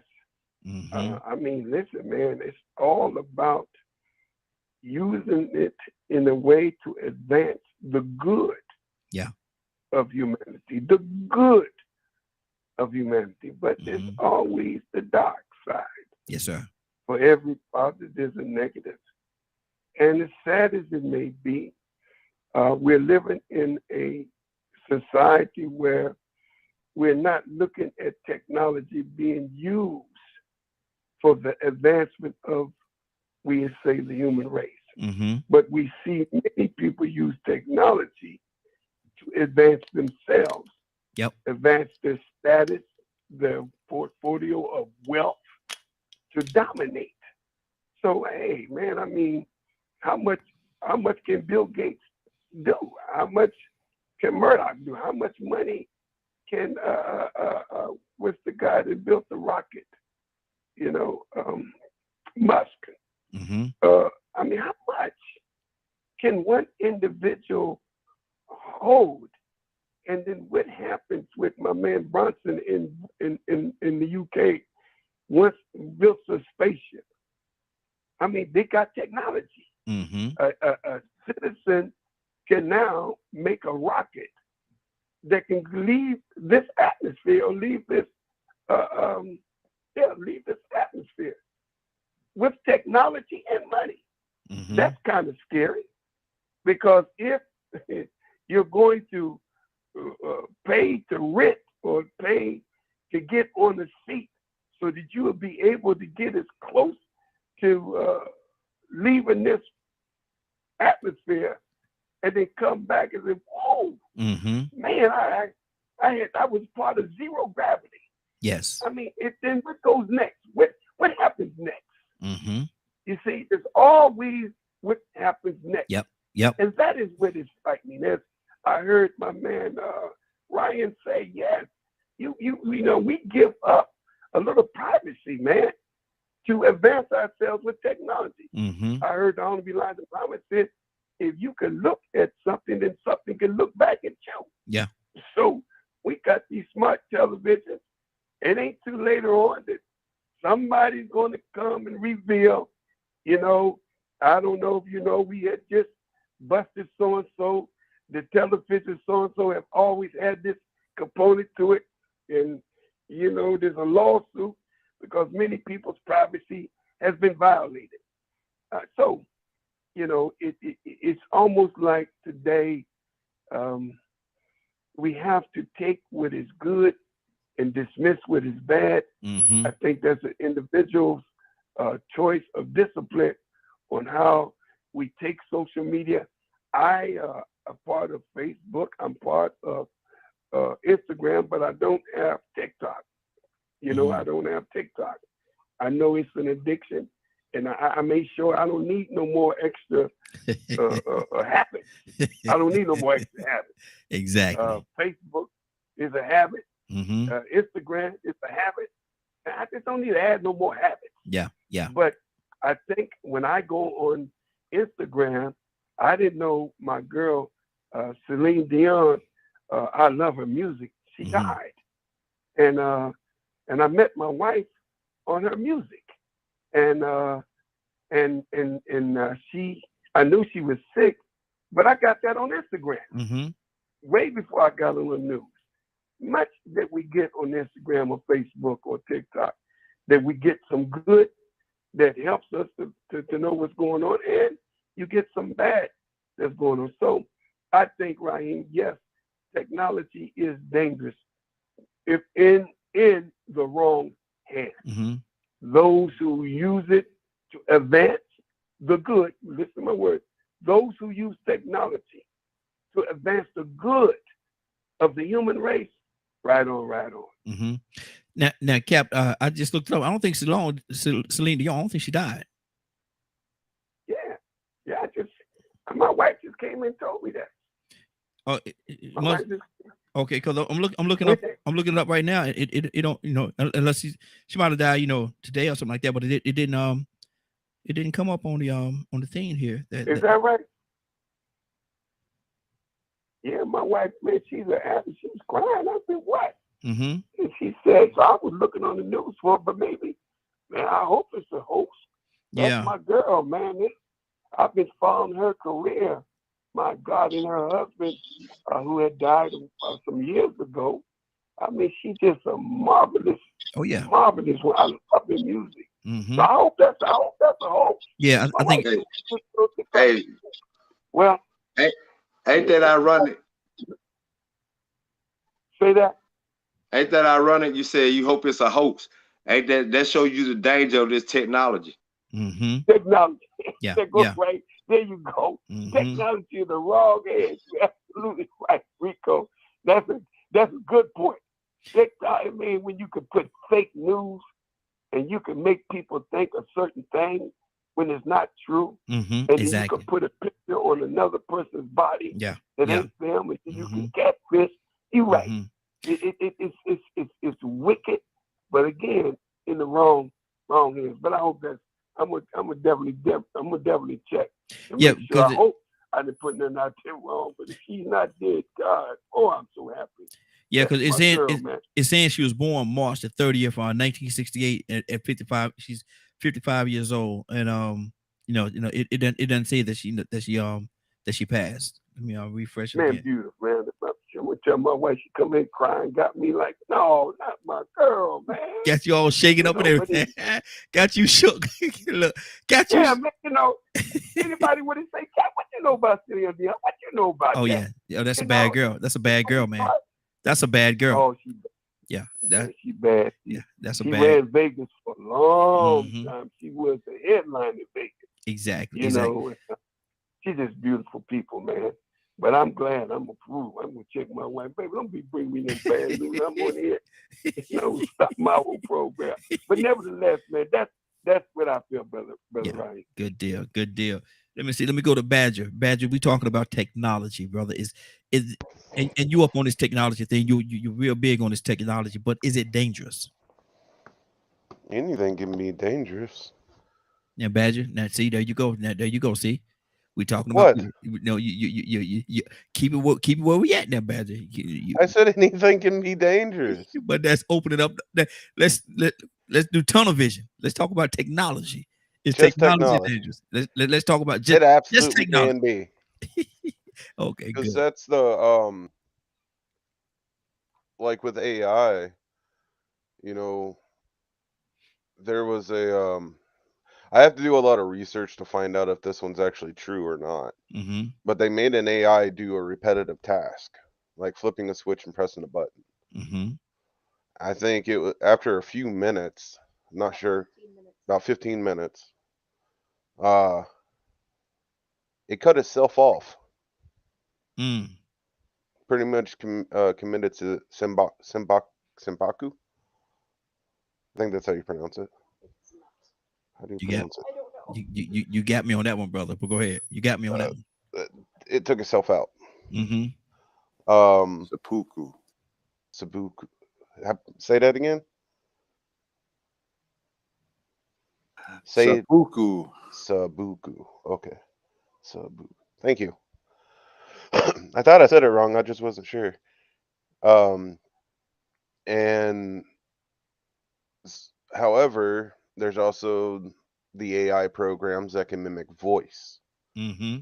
which has been causing a lot of issues because it's pretty spot on. You have to get like a voice analysis specialist to actually figure it out most of the time. If it's actually, you know, who's speaking or if it's AI generated. So in a lot of ways, it can be very dangerous. Mm-hmm.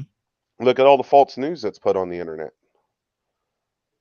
If you ain't going to like the even going to the National Archives, it's I swear it's almost like playing Russian roulette. You've got to make sure that you are on such a validated actual website. I remember I typed in Google. I was looking for dills, right? And the Best Buy thing popped up on Google. Mm-hmm. Well, it had a slash at the very end of it, and I clicked on it because I thought it was just going to take me to the Best Buy website, right? Oh no. Oh, it took me to the Best Buy website with a catch. Mm-hmm. So I had to pretty much erase everything on my computer and redo it from. This was on Google, showing up as an ad, so I had to report it and send it to Google and all that nonsense. Like, hey, you got people making fake ads up on y'all's main page, and all of a sudden, all of them got taken off. Mm-hmm. So once again, it's one of those things. Hacking is another thing that can be really dangerous. And then you have the Robin Hoods out there that, you know, they're or people threatening to do fire cells. If anyone that don't know what a fire cell is, that's pretty much where they take over the power grid and turn it off, and different things like that. So there's a lot of pros and cons to tech. Because of technology, we get to do the podcast. Mm-hmm. We get to meet and speak with people all over the world that we didn't get to do that. Yeah. Yeah. You know, a smoke signal can only be seen from so far. Mm-hmm. You know, so it's just one of those things. So there's many blessings in how it's allowed us to communicate all around the world. However, it's hard for me not to do everything as a general. Mm-hmm. It's all in what you allow it, how much control you give it. Good deal. Good deal. Absolutely. Absolutely. 508-924-3521. 508-924-3521. Rico, talk to me, man. Technology, man. It could be a dangerous thing. It can be, man. Let me tell Cap though, that the good of humanity, that phrase is gonna stick with me, man. That you know that needs to be like a motto for people to live by, the good of humanity. You can see a lot of that doesn't exist in a lot of things that's going on now. You know, but like what Badger was saying and what Cap said, you know, there's a positive and a negative to everything. It's pros and cons of everything. And there's no doubt levels to the danger. You know, with the scams, you know, people want to hack and get your credit card. They putting accounts in your name, you know, you get your information and do all type of stuff. If I am mistaken, I think they said something about 2 computers with artificial intelligence communicating with each other in a language that was unfamiliar, created its own language. That could be dangerous, Yeah. you know, because that artificial intelligence would still lean more on logic more than compassion or I'm gonna say human discretion. You know, don't get me wrong. I like what Leonard said about the judges having discretion. You know, pro and a con. Yep. And sometimes discretion is needed. You know, but very few things that there's always completely a negative to, like molestation. There ain't no pro to that, period. You know, some things ain't no pro to it all. You know, and I guess that's one of them reasons why in the last conversation why I was like, you know, sometimes Great Spirit don't provide a way, because some things there just ain't no positive in. Some experiences that just no positive in. Might be a lesson to be learned, but there's nothing positive in it, you know. So I think with the levels of danger that we do have with this technology and AI, Cap pretty much hit it on the head, man. You have the matter of what the purpose of the purpose of the person who has the most access to the most powerful technology, what their purpose is. And then number 2, the other dangerous parts of it is the addiction and the dependence on it.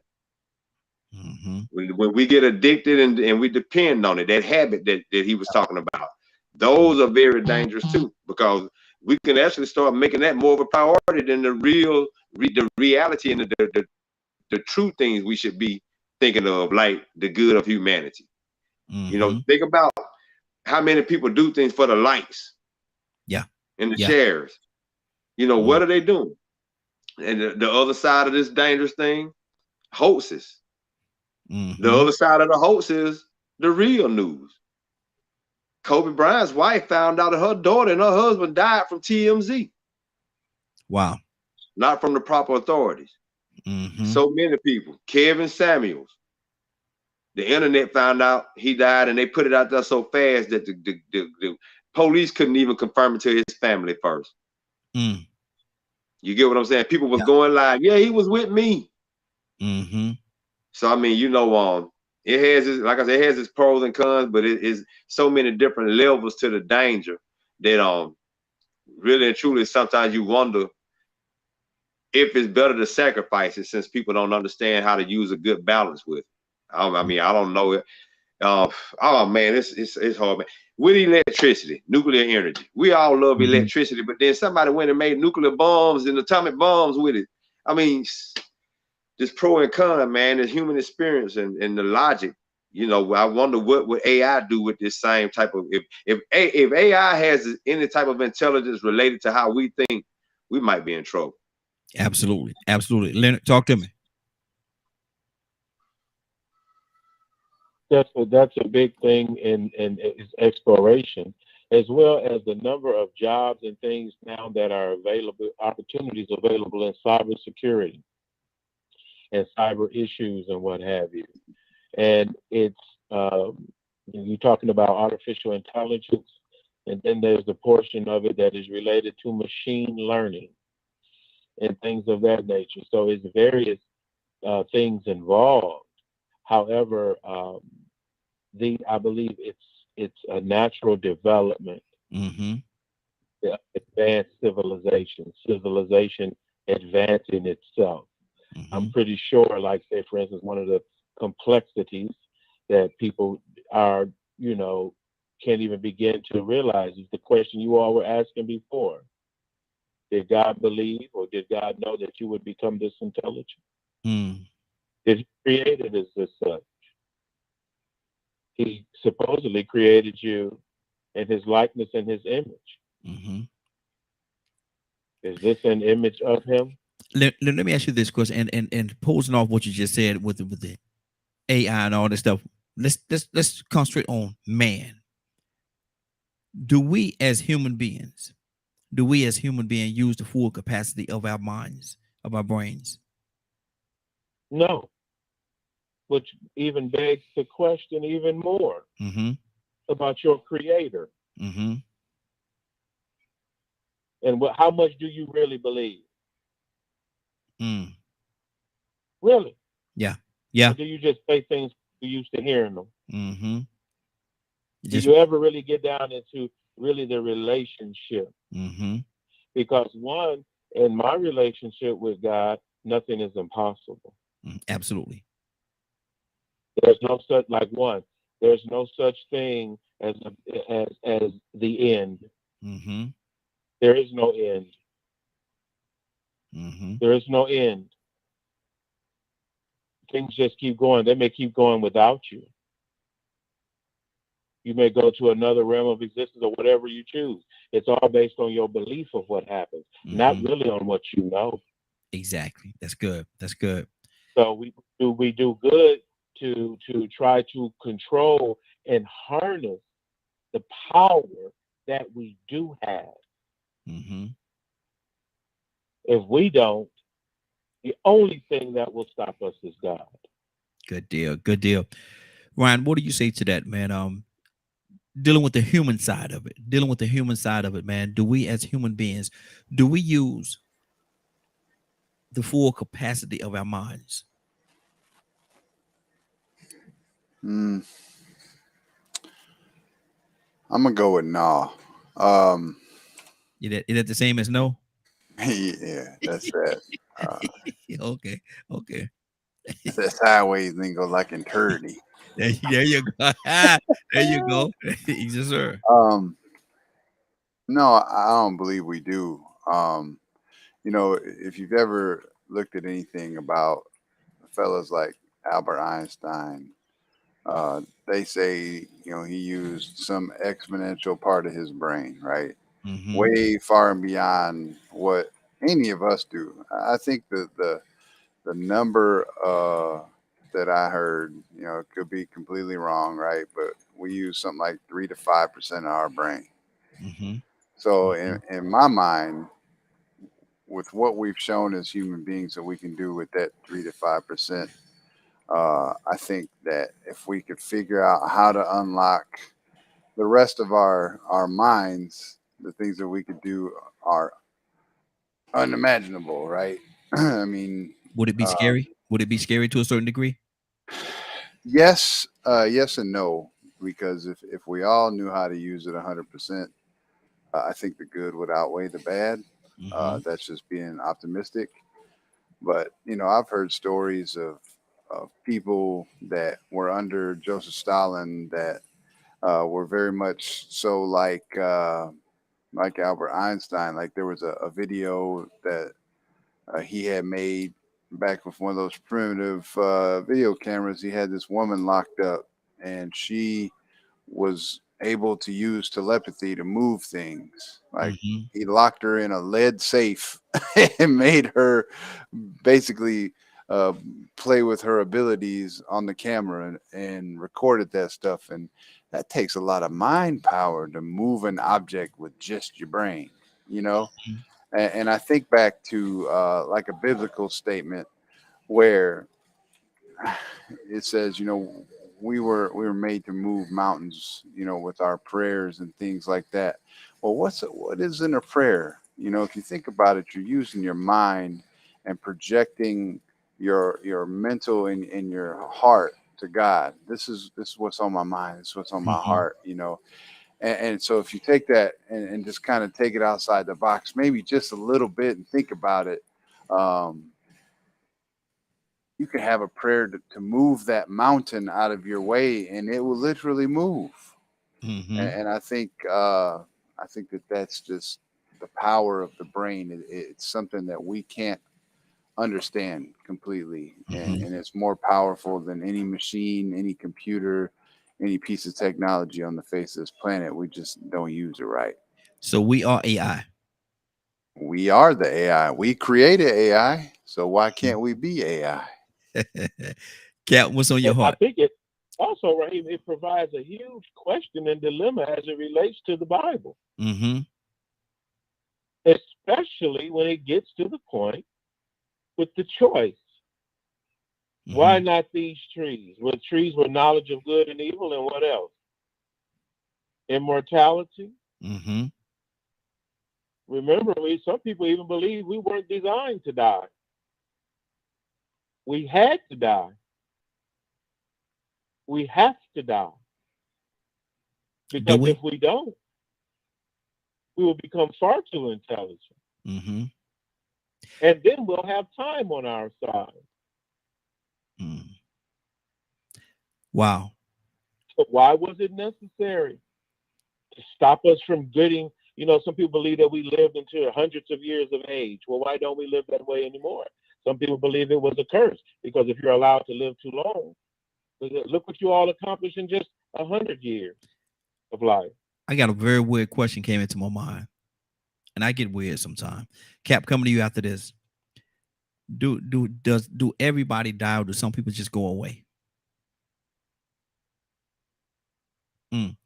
Cap, what's on your heart? I like what my man Ryan said, and most certainly, Dr. Leonard brings it with a very great balanced understanding. There is no question that when you take a look at the mind itself, he said 3 to 5%. I would not disagree with him on that percentage. But the point is, you use just a small percent of the mind. Well, we do, according to what I've been taught, Jesus was able to read the thoughts of the people and tune in on their thinking. I was taught way before man was put in the environment, he had the pure thought, and in that pure thought, he was able to tune in. Every now and then we do that. Every now and then we would think about a person that ain't never been on our mind. Yeah. Ain't seen them since Lincoln died. And then we thought about them and they called. That is not a coincidence. Yeah. Yeah. We just say, man, if I had money, boy, I tell you, man, I would just, man, that's not a coincidence. We didn't have telephones back in the day in the jungles of the motherland. How did we communicate? We communicate by our ability. Telepathy, we communicate. But wait a minute. It's like everything else. You have to be in an environment that is pure.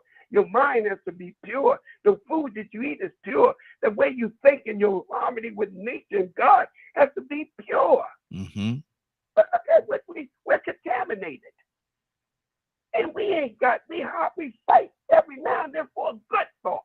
We have to fight for a good thought.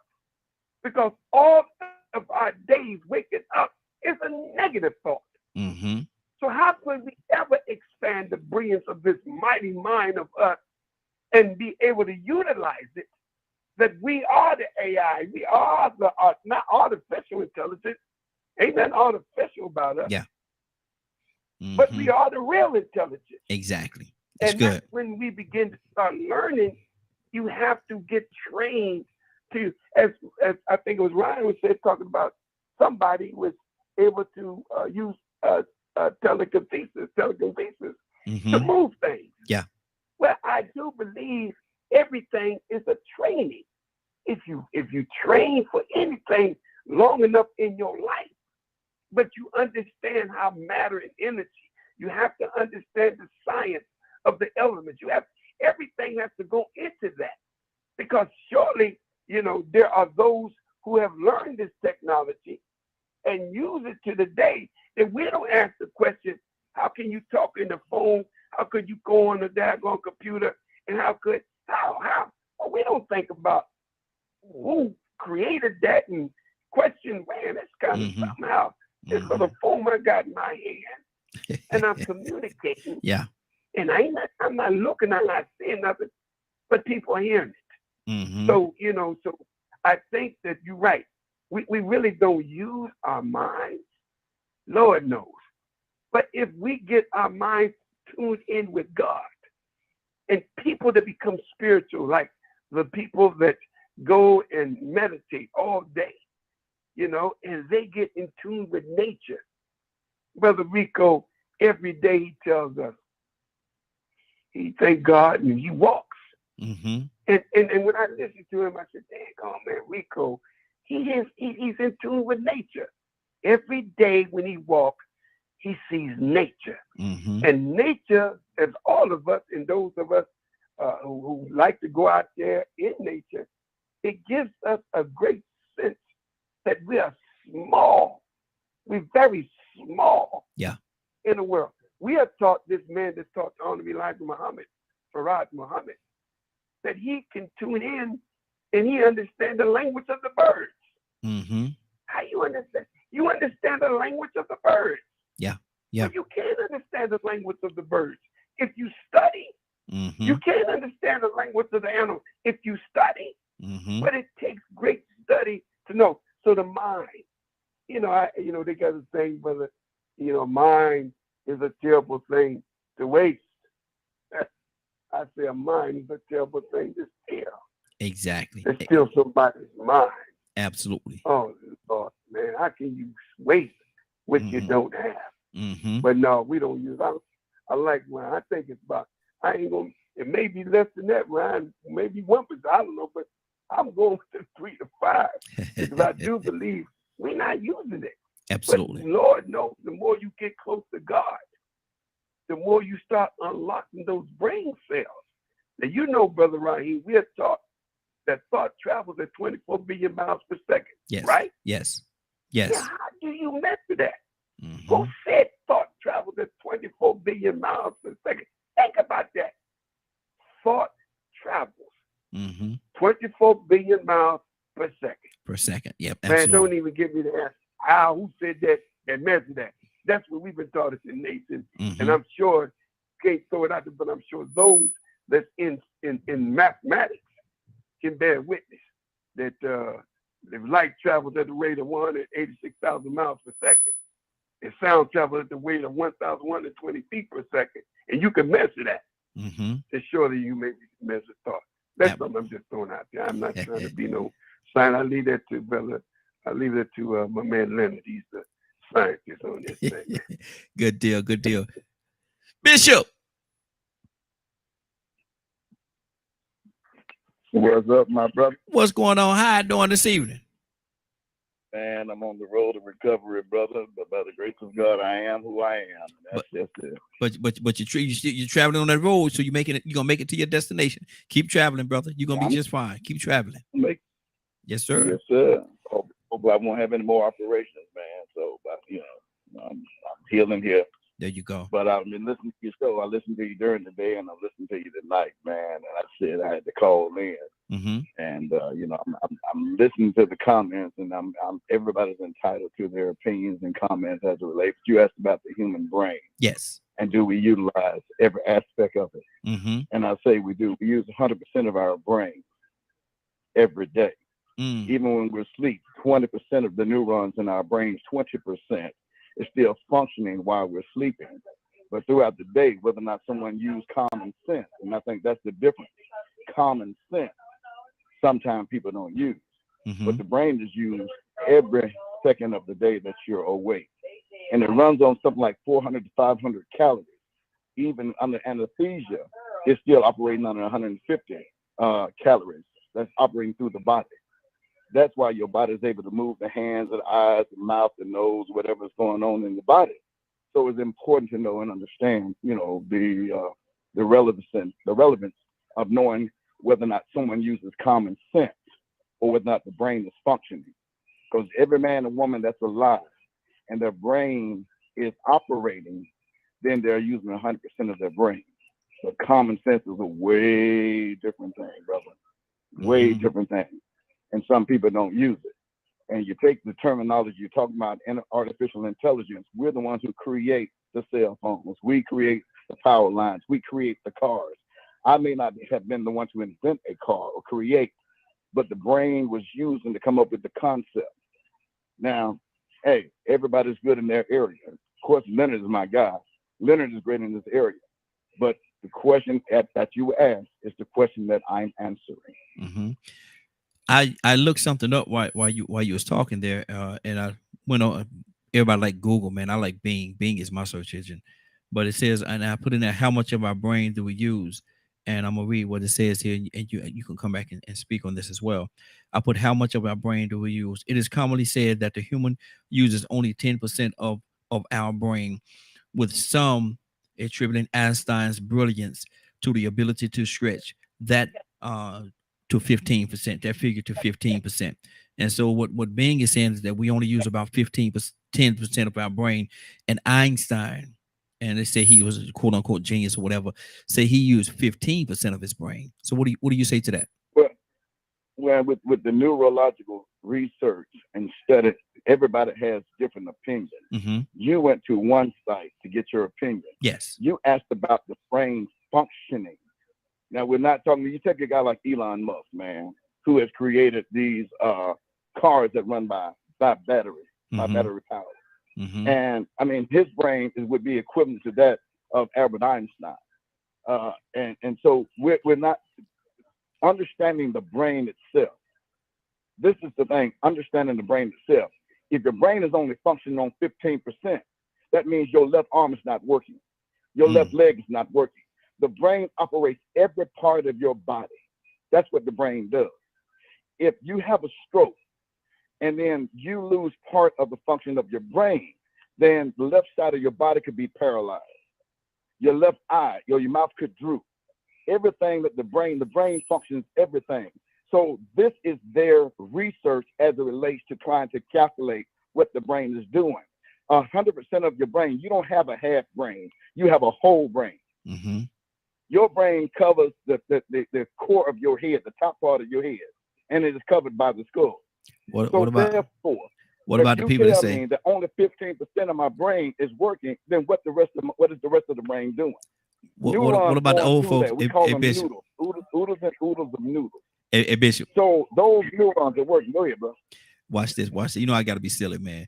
But what do you say about the old folks that say, you walk around old half head? What do you say to them people? The old folks say, that's the old. Yeah. Go ahead, man. Go ahead. Terminology. You're not even using the sense that's in your head. And that goes back to what I said. I mean, there's a difference between using common sense and the brain and the function of the brain. The difference of the conversation plays a great part. That's why it's so important to understand the nature of the conversation. Mm-hmm. Your brain don't function on 15%. That's a bull crap. Your brain functions on 100%. Whether or not you use common sense. My son stood out in the rain. My wife put him outside. He got upset about it. And he, instead of standing up under the carport, instead of going inside the shed, he stands out in the pouring rain. I pull up and I'm like, man, what the heck you doing? Mama put me outside. Did she tell you to stand in the rain? I said, boy, you ain't even using the part of the brain that's in your head. I said, common sense say, get out the freaking rain, son. Mm-hmm. You got a shed you can stand in. You got a carport you can be under until I get home. So I'm here now to regulate the problem that you created. But you don't even have you're not even using the part of the brain that's supposed to be telling you that don't stand in the rain. Mm-hmm. There are people that don't use their brain in every instance of moral consciousness. Murderers, mass murderers, crackheads. Mm-hmm. You understand? I see a man on crack. So, oh man, I got to go try that crack. Man, you already see what's going on with him. Why would you want to use crack? Mm-hmm. You're not using your brain. You're not looking at what's set before you. Mm-hmm. But the brain itself is functioning. That's what I'm saying. That's the point that I'm making. Not.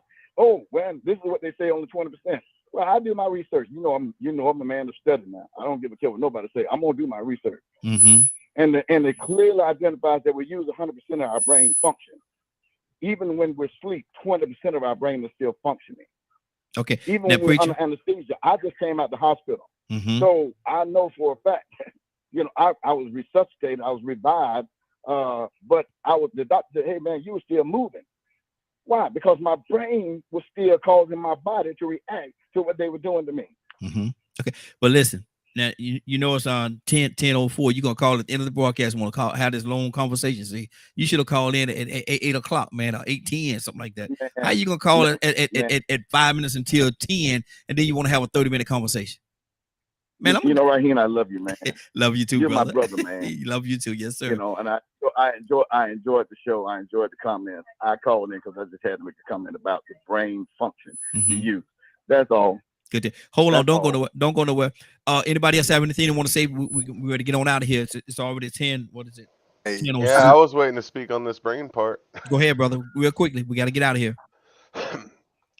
Or at least my perception is, there are different categories of the brain. Mm-hmm. You got body usage, you've got what some call IQ, common sense, and different tests score differently on each of those. Mm-hmm. So I have come to learn through research that you have to look at everything as a whole, not just bits and pieces. Mm-hmm. So like it's one of those things of, why are they saying, you know, Einstein used this much of his brain? They didn't scan his brain. They didn't have any of that stuff back then. So this is just an assumption based off of his IQ from what they knew at the time. Mm-hmm. Okay. Good. Yeah, but anyway. Go ahead. Finish your thought, brother. Finish. Oh no, Ryan posted something, and I'm like, I know, need to wrap up, right? Mm-hmm. But essentially, to me, it's weighing a huge combination of things. Mm-hmm. Wow. Different variables. We are gifted an amazing tool in our bodies that's capable of so much more than they give it credit for. Good deal. The understanding of the human brain, we know more about the bottom of the sea than we do the human brain. Mm-hmm. Good deal. Anybody else have anything? That should say a lot. Good. Absolutely. Anybody else have anything you want to say before we get out of here? No, I want to say this. I think there's a difference between the brain and the mind. Mm-hmm. The brain has a physical function, and it's definitely doing its physical function. But I think the mind's a little different than the brain. The mind is that you cannot touch, see, feel, but it exists. The brain, you can touch it, you can see it, you understand it. In the brain, it controls a function. As my brother was saying, yeah, it's 100% doing its job. It's 100% doing its job. But when it comes to the mind, utilizing the mind, that's a little different. Because now that's a form of intelligence that ain't got nothing to do with the brain. Even though it's housed in the brain, but you'll be able to see how you can advance through your intelligence. But the brain has a physical function. It has a physical function. Mm-hmm. And it's definitely, this is my opinion, it's definitely living its physical function, but I do think there's a difference between the mind and the brain. And when you say we don't use the percentage of the brain, I don't think we use 25%. We use maybe 25% of our mind. The brain, yes, but I don't think we really function with our mind. That's my thing. I'm sorry. Mm-hmm, mm-hmm. I'm gonna read this right here. Let me read this and then we're gonna. Anybody that's got anything that want to say, we're gonna say that. Then we're gonna get on out of here. One common question people have about the brain is, how much of our brain do we use? The answer is all of it. How much of your brain you are using at any given time varies depending on what you are doing or thinking. But it's not true that humans only use a small part of their brain power. Wow. Okay. Anybody else have anything else you want to say? I don't know. I'd have to disagree with that because I think people have premonitions. You know, they do things like remote viewing. You know, people have certain gifts that it still comes through the consciousness of the brain, but it's more supernatural. I mean, you know, we got electricity going through this brain, real deal electricity going through this brain. And we are all part of this universe, stars. We part of every planet, every piece of this universe in this flesh, in this body. Every piece of the matter, the same matter that you see the stars made of, we made of that. You know, so I think the potential of the brain, we have no clue. And I think some of the things that people did do in the past, they may have been certain fruit, certain vegetables, there may have been certain resources and things that people ate eons ago that actually motivated, energized certain parts of the brain that maybe they overconsumed and we don't have access to anymore, which limits our access to those parts of the brain that they had access to. Because there are some things that they did that science and technology today can't even figure out how they did it without the technology. Wow. We're gonna this gonna be tomorrow, Way Out Wednesday. This gonna be we got to tackle this tomorrow, the mind, the brain. So y'all definitely remind me in the morning, because I'll forget. It's a mind thing, but y'all remind me, man, that we need to talk about this tomorrow. And as a matter of fact, whoever's on first in the morning, remind me. I want to start off with this conversation dealing with the mind, and how much of our mind do we really use? While we sleep, the part of our mind sleep as well, or is it always like it was said? Is it always constantly moving, going? At some point in time, does it have to rest too? Does it have to rest as well? They say rest your muscles. Is the mind a muscle that has to rest and relax at some point in time as well? Anybody have anything real quickly? That's where the heaven thing comes from. Consciousness is not as a muscle. Go ahead. Somebody else. Who else was saying something? I said I'll wait until tomorrow. When you look at deja vu, how everybody had deja vu before. I've been here. Yeah. I've seen it before. The mind has the ability to travel. I can be here and think the brain could be here, but the mind is not limited to the physical brain.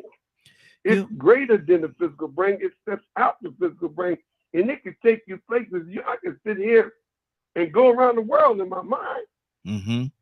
But the mind, I do believe, like I said, deja vu, we all have experienced it. I've been here. I know what's getting ready to happen now. You chase it because you almost think I know the next move. But the mind is a mystery. Like the universe, it's a mystery. And those who are neurologists are still studying the aspect of the brain and certain function it provides. But the mind is God. That belongs to God. You can study the brain, but I do believe the mind belongs to God.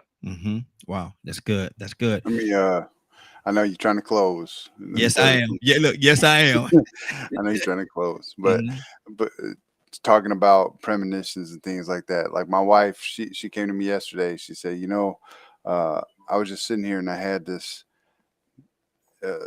thought pop into my head, and she had a visual of a woman wrapped in a cloth that had a snake around her. And she was like, that's a warning for something, be on the lookout for somebody being a snake. And today she called me on the way home. She said, I got something to show you. And so I got out the car and she was standing next to the car. I was like, what you doing? You'll never meet me in the driveway. What's the deal? And she showed me the sidewalk, and she said, I want you to look at them sticks in the sidewalk. And y'all may think this is crazy, but like these runes on my knuckles, these are letters, right? And they also have secondary meanings in our culture. And on the sidewalk, these sticks was laid out in a certain pattern, and they made the shape of these runes. And she pulled out our book on rune divination, and it show you exactly what each one say. And every stick on that ground was in the shape of those letters, and it was all a warning. The same warning that she got a visual of 2 days ago manifested in my sidewalk in the form of sticks, and it all told the same story. It said, be cautious, be careful who you're dealing with, be careful of this, and it all painted this whole picture that matched with what was in her mind 2 days ago. Tell me the brain ain't an amazing thing that it can tell you the future before you see it. Exactly. Wow. Well, listen, we're gonna Rico, where you don't went to, man? You got to tell us what's going on. What did Rico done? What Rico done did up there? Rico done did something fancy on us. There you go. Okay. Man, I gotta go, man. Well, tell us. Look, we gotta get. I gotta go too, man. It's 10:14, man. I got to go. I got to get the game on. I'm missing. I don't know who playing tonight, but the game. You know what I'm talking about, man? I got a premonition though. Then we're gonna do Wild Out Wednesday. Ain't that the name of it? Way Out Wednesday. See, you got me all messed up. Way Out Wednesday. Yeah. Way Out Wednesday. See, we gonna do copyright infringement. Way Out Wednesday tomorrow morning. Exactly. For what time? So 7 o'clock Eastern. No. Oh, 7 o'clock Eastern. 8 o'clock. Yeah. It's 7 o'clock. Yeah, 7 o'clock your time, 6 o'clock mine. I'm messing with you, man. I had you for a minute. Go ahead, though. Well, We'll you just be don't on say there. that part. I just say way out Wednesday. Yeah, 7. We'll be here. Y'all make sure y'all join us tomorrow from 7 o'clock to 10 o'clock a.m. Eastern Standard Time right here on DKM Media Group and Associates. Anybody want to say anything in the closing, or are we gonna just get out of here tonight? Cap, pray us out. Cap, still there? Okay, thank you so much. Yes, sir. Yes, sir. Please, by you, Heavenly Father, we thank you for giving this great opportunity that we may come together in your name. We thank you, Almighty God, for allowing us to recognize the value and the worthiness of each other, because we are sitting here speaking in your spirit. Bless every brother on this line. Help them, God, in their life. Protect them and their wives and their families, that we may be worthy of your grace and be worthy of your mercy and be worthy of your blessing. These things, Almighty God, we ask in the name of all of your righteous servants. Amen. Amen. Been a great broadcast. I want to thank everybody for joining us. And more than that, I want to thank you for allowing DKM Media Group and Associates and Real Men Being Men for being a part of your evening. It is now 10:16. You're about to exit Real Men Being Men. But before you go, I want you to do me 2 favors, if you will. 1, I want you to continue to pray for us, because we are certainly praying for each and every one of you. Number 2, why this is real simple, I want you to go out there, find somebody and give them a hug, because you never know. It could be the only hug that they get, or it could very well be their last. Love you, and ain't nothing you can do about it. Have a great day and a better tomorrow. That we shine some of this light on you from Real Men Being Men.